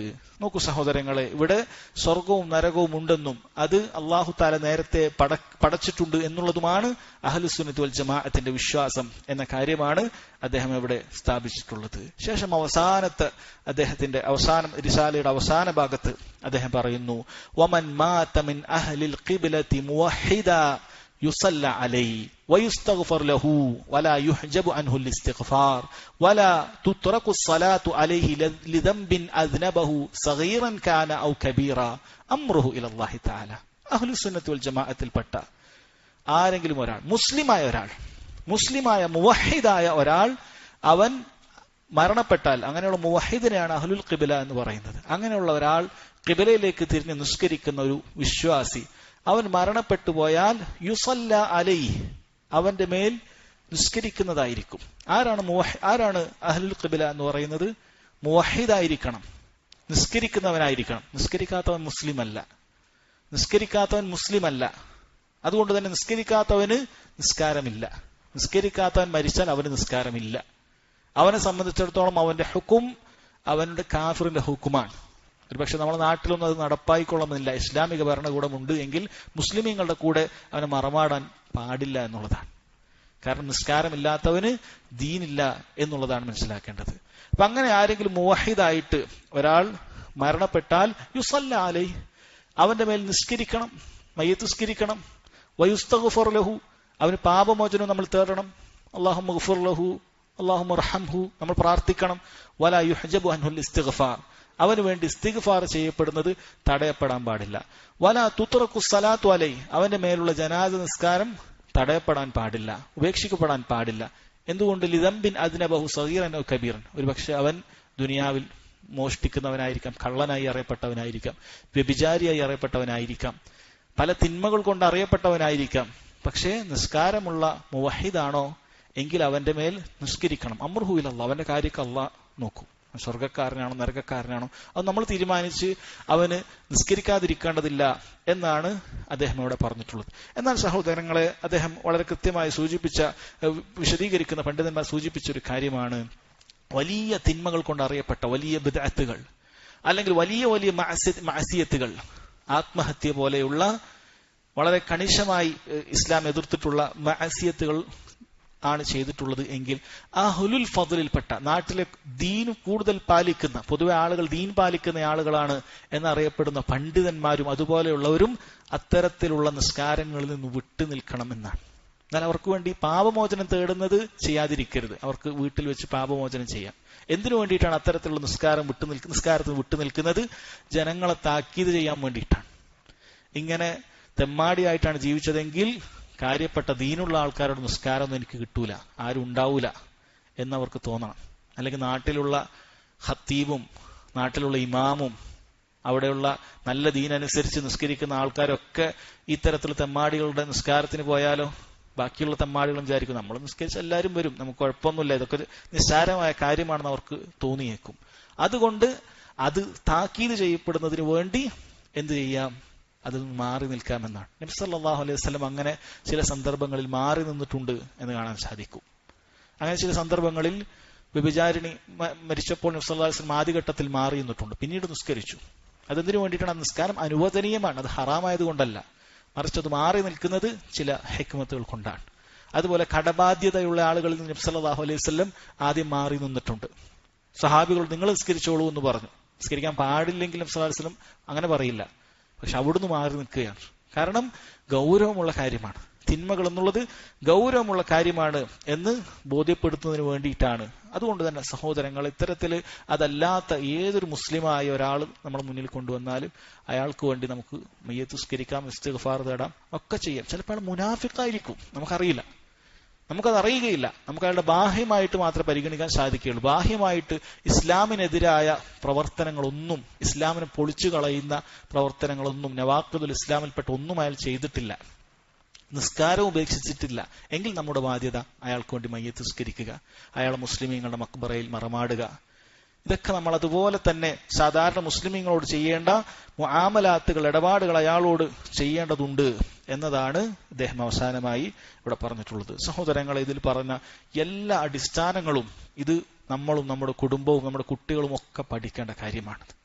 ഈ ബിദ്അത്തുകൾ, മുൻകാലത്തുള്ള ഈ ബിദ്അത്തുകൾ ഇന്നും അത് അവശേഷിച്ചിട്ടില്ല. ഖവാരിജുകൾ ആ പേരിലായിരിക്കുകയില്ല, മറ്റു പേരിലായിരിക്കും വരിക. മുഅ്തസിലിയാക്കൾ ആ പേരിലായിരിക്കുകയില്ല, മറ്റു പേരിലായിരിക്കും എന്ന് വരിക. എന്നാൽ ഈ അടിസ്ഥാനങ്ങൾ പഠിച്ചു മനസ്സിലാക്കുന്ന, ബിദ്അത്തുകളോടുള്ള നിലപാടുകൾ പഠിച്ചു മനസ്സിലാക്കുന്ന ഒരു വ്യക്തിയെ സംബന്ധിച്ചിടത്തോളം അവന് കൃത്യമായ സലഫിയത്ത് എന്താണെന്ന് മനസ്സിലാക്കാൻ സാധിക്കും, സഹാബികളുടെ മൻഹജ് എന്തായിരുന്നു മനസ്സിലാക്കാൻ സാധിക്കും. കാരണം ഇതിൽ പറഞ്ഞ ഓരോ വിശ്വാസവും സനദ് സഹിതം സലഫുകളുടെ വിശ്വാസമായി രേഖപ്പെടുത്തപ്പെട്ട കാര്യങ്ങൾ മാത്രമാണ്. ഇമാം അഹ്മദിന്റെ അഭിപ്രായമല്ല. ഇതിൽ പറയുന്ന ഓരോ കാര്യവും അത് സ്വഹാബികൾ അങ്ങനെ പറഞ്ഞിട്ടുണ്ട്, താബിഈങ്ങൾ ഇങ്ങനെ പറഞ്ഞിട്ടുണ്ട്, അയിമ്മത്തുകൾ ഇങ്ങനെ പറഞ്ഞിട്ടുണ്ട് എന്ന് കൃത്യമായി രേഖപ്പെടുത്തപ്പെട്ടിട്ടുള്ള കാര്യമാണ്. അതുകൊണ്ട് ഇത് പഠിച്ചു കഴിഞ്ഞാൽ സഹോദരങ്ങളെ, ഈ കാലഘട്ടങ്ങളിലുള്ള വ്യത്യസ്ത ബിദ്അഈ പ്രസ്ഥാനങ്ങളെക്കുറിച്ച്, ആശയക്കാരെക്കുറിച്ച് കൃത്യമായ ധാരണ നമുക്ക് കിട്ടുന്നതാണ്.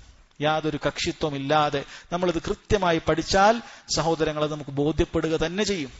ആരൊക്കെയാണ് ബിദ്അത്തിന്റെ ആളുകൾ? ജമാഅത്ത് ഇസ്ലാമിയെ പോലെയുള്ള ആളുകൾ ബിദ്അത്തിന്റെ ആളുകളാണ്. അവർ അഹ്ലുസുന്നത്ത് വൽ ജമാഅത്തിൽ പെട്ടവരല്ല എന്ന് കൃത്യമായി ഒരാൾക്ക് മനസ്സിലാക്കാൻ സാധിക്കും ഈ ഖായിദകൾ മനസ്സിലാക്കുമ്പോഴാണ്. കാരണം അവർ കൃത്യമായ ഭരണാധികാരികൾക്കെതിരെ പുറപ്പെടാൻ പറയുന്ന, അതുപോലെയുള്ള പല വിഷയങ്ങളിൽ മുഅ്തസിലി ആശയങ്ങൾ വെച്ചു പുലർത്തുന്ന, ഹദീസുകൾ തങ്ങളുടെ ബുദ്ധിക്ക് യോജിക്കുകയില്ല എന്ന് പറഞ്ഞ് തള്ളിക്കളയുന്ന വിഭാഗമാണ്. ഇങ്ങനെയുള്ള പല വിഭാഗങ്ങളെയും സഹോദരങ്ങൾ ഈ അടിസ്ഥാനങ്ങൾ പഠിക്കുന്ന ഒരാൾക്ക് കൃത്യമായി മനസ്സിലാക്കാൻ സാധിക്കും. അതല്ലാതെ എന്തെങ്കിലുമൊക്കെ സംഘടനാ പ്രശ്നങ്ങൾ വരുമ്പോൾ മാത്രം ചേരിതിരിഞ്ഞുകൊണ്ട് മറ്റേയാൾ ബാത്തിലും ഞങ്ങളുടെ കൂടെയുള്ള ഹക്കും, അങ്ങനെയല്ല കാര്യങ്ങൾ പഠിക്കേണ്ടത്. ഇത്തരത്തിലുള്ള അഹ്ലുസുന്നത്ത് വൽ ജമാഅത്തിന്റെ കിതാബുകൾ, മുൻഗാമികൾ എഴുതി വെച്ചിട്ടുള്ള കിതാബുകൾ കൃത്യമായി വായിച്ചു പഠിച്ചു മനസ്സിലാക്കിയാൽ ഈ വിഷയത്തിൽ ആരുടെ അടുക്കലാണ് ഹക്ക് എന്ന് വ്യക്തമായി മനസ്സിലാക്കാൻ സാധിക്കും. അല്ലെ, നമ്മൾ എത്രയോ ഭാഗങ്ങളിൽ അദ്ദേഹം പറഞ്ഞ കാര്യമാണ്. ബുദ്ധിക്ക് പ്രാധാന്യം കൊടുത്തുകൊണ്ട് ഹദീസുകളെ തള്ളുന്ന ആളുകൾക്കെതിരെ കൃത്യമായി ഇമാം അഹ്മദ് റഹിമഹുല്ല പല സ്ഥലങ്ങളിലും കൃത്യമായി പറഞ്ഞിട്ടുണ്ട്. ഇത് ശരിക്കും മനസ്സിലാക്കിയാൽ ഹദീസ് നിഷേധികളെ കുറിച്ച് നമുക്ക് കൃത്യമായി മനസ്സിലാക്കാൻ സാധിക്കും. അതിനൊരു പിളർപ്പിന്റെ ആവശ്യമില്ല. പിളർക്കുമ്പോഴല്ല മറ്റവൻ ഹദീസ് നിഷേധിയും ഞാൻ ശരിയായ ആളുമാകുന്നത്. അതിനു മുമ്പും അവൻ ഹദീസ് നിഷേധിയാണ്. എന്തുകൊണ്ടാണ് അത് മനസ്സിലാക്കാൻ സാധിക്കാതിരുന്നത്? ഈ കിതാബുകളൊന്നും പഠിപ്പിക്കപ്പെട്ടിട്ടില്ല, ഇത് പഠിച്ചിട്ടില്ല. പിളരുമ്പോഴാണ് അവനെതിരെ ചാർജ് ഷീറ്റ്, അവൻ ഇന്ന് ഹദീസ് നിഷേധിയാണ്, ബുഖാരിയിൽ ഹദീസ് നിഷേധിച്ചു. അതിനു മുമ്പ് അവൻ ഹദീസ് നിഷേധിയായിരുന്നു, അന്ന് ഹദീസ് നിഷേധിച്ചതല്ല. അപ്പോഴെന്താണ് പറയാതിരുന്നത്? അപ്പോഴെന്താണ് അവൻ ഹദീസ് നിഷേധി ആകാതിരുന്നത്? കാരണം ഇത് പഠിച്ചിട്ടില്ല. പ്രശ്നങ്ങൾ വരുമ്പോൾ മാത്രമാണ് ഈ കാര്യങ്ങൾ എടുത്ത് ഉപയോഗിക്കുന്നത്. അതുകൊണ്ട് തന്നെ സഹോദരങ്ങൾ അത് മനസ്സിലാക്കുക. ഹദീസ് നിഷേധിക്കുന്ന, വ്യക്തമായി നബി സല്ലല്ലാഹു അലൈഹി വസല്ലമയുടെ ഹദീസുകൾ ബുഖാരിയിലുള്ളതാകട്ടെ മുസ്ലിമിലുള്ളതാകട്ടെ നിഷേധിക്കുകയും പരിഹസിക്കുകയും ചെയ്യുന്ന ആളുകളിൽപ്പെട്ട ഒരു വിഭാഗമാണ് മടവൂർ വിഭാഗം എന്നൊക്കെ അറിയപ്പെടുന്ന മുജാഹിദ് പ്രസ്ഥാനത്തിന്റെ ഒരു വിഭാഗമാണല്ലോ മടവൂർ വിഭാഗം എന്നറിയപ്പെടുന്ന. വ്യക്തമായി ഹദീസുകളെ പരിഹസിക്കുകയും അതിലുള്ള ബുഖാരിയിലുള്ള 60ഓളം ഹദീസുകൾ അവിടെ പണ്ഡിതന്മാർ നിഷേധിച്ചിട്ടുണ്ട്. അതിൽ കൂടുതൽ ഹദീസുകൾ അവർ നിഷേധിച്ചിട്ടുണ്ട്.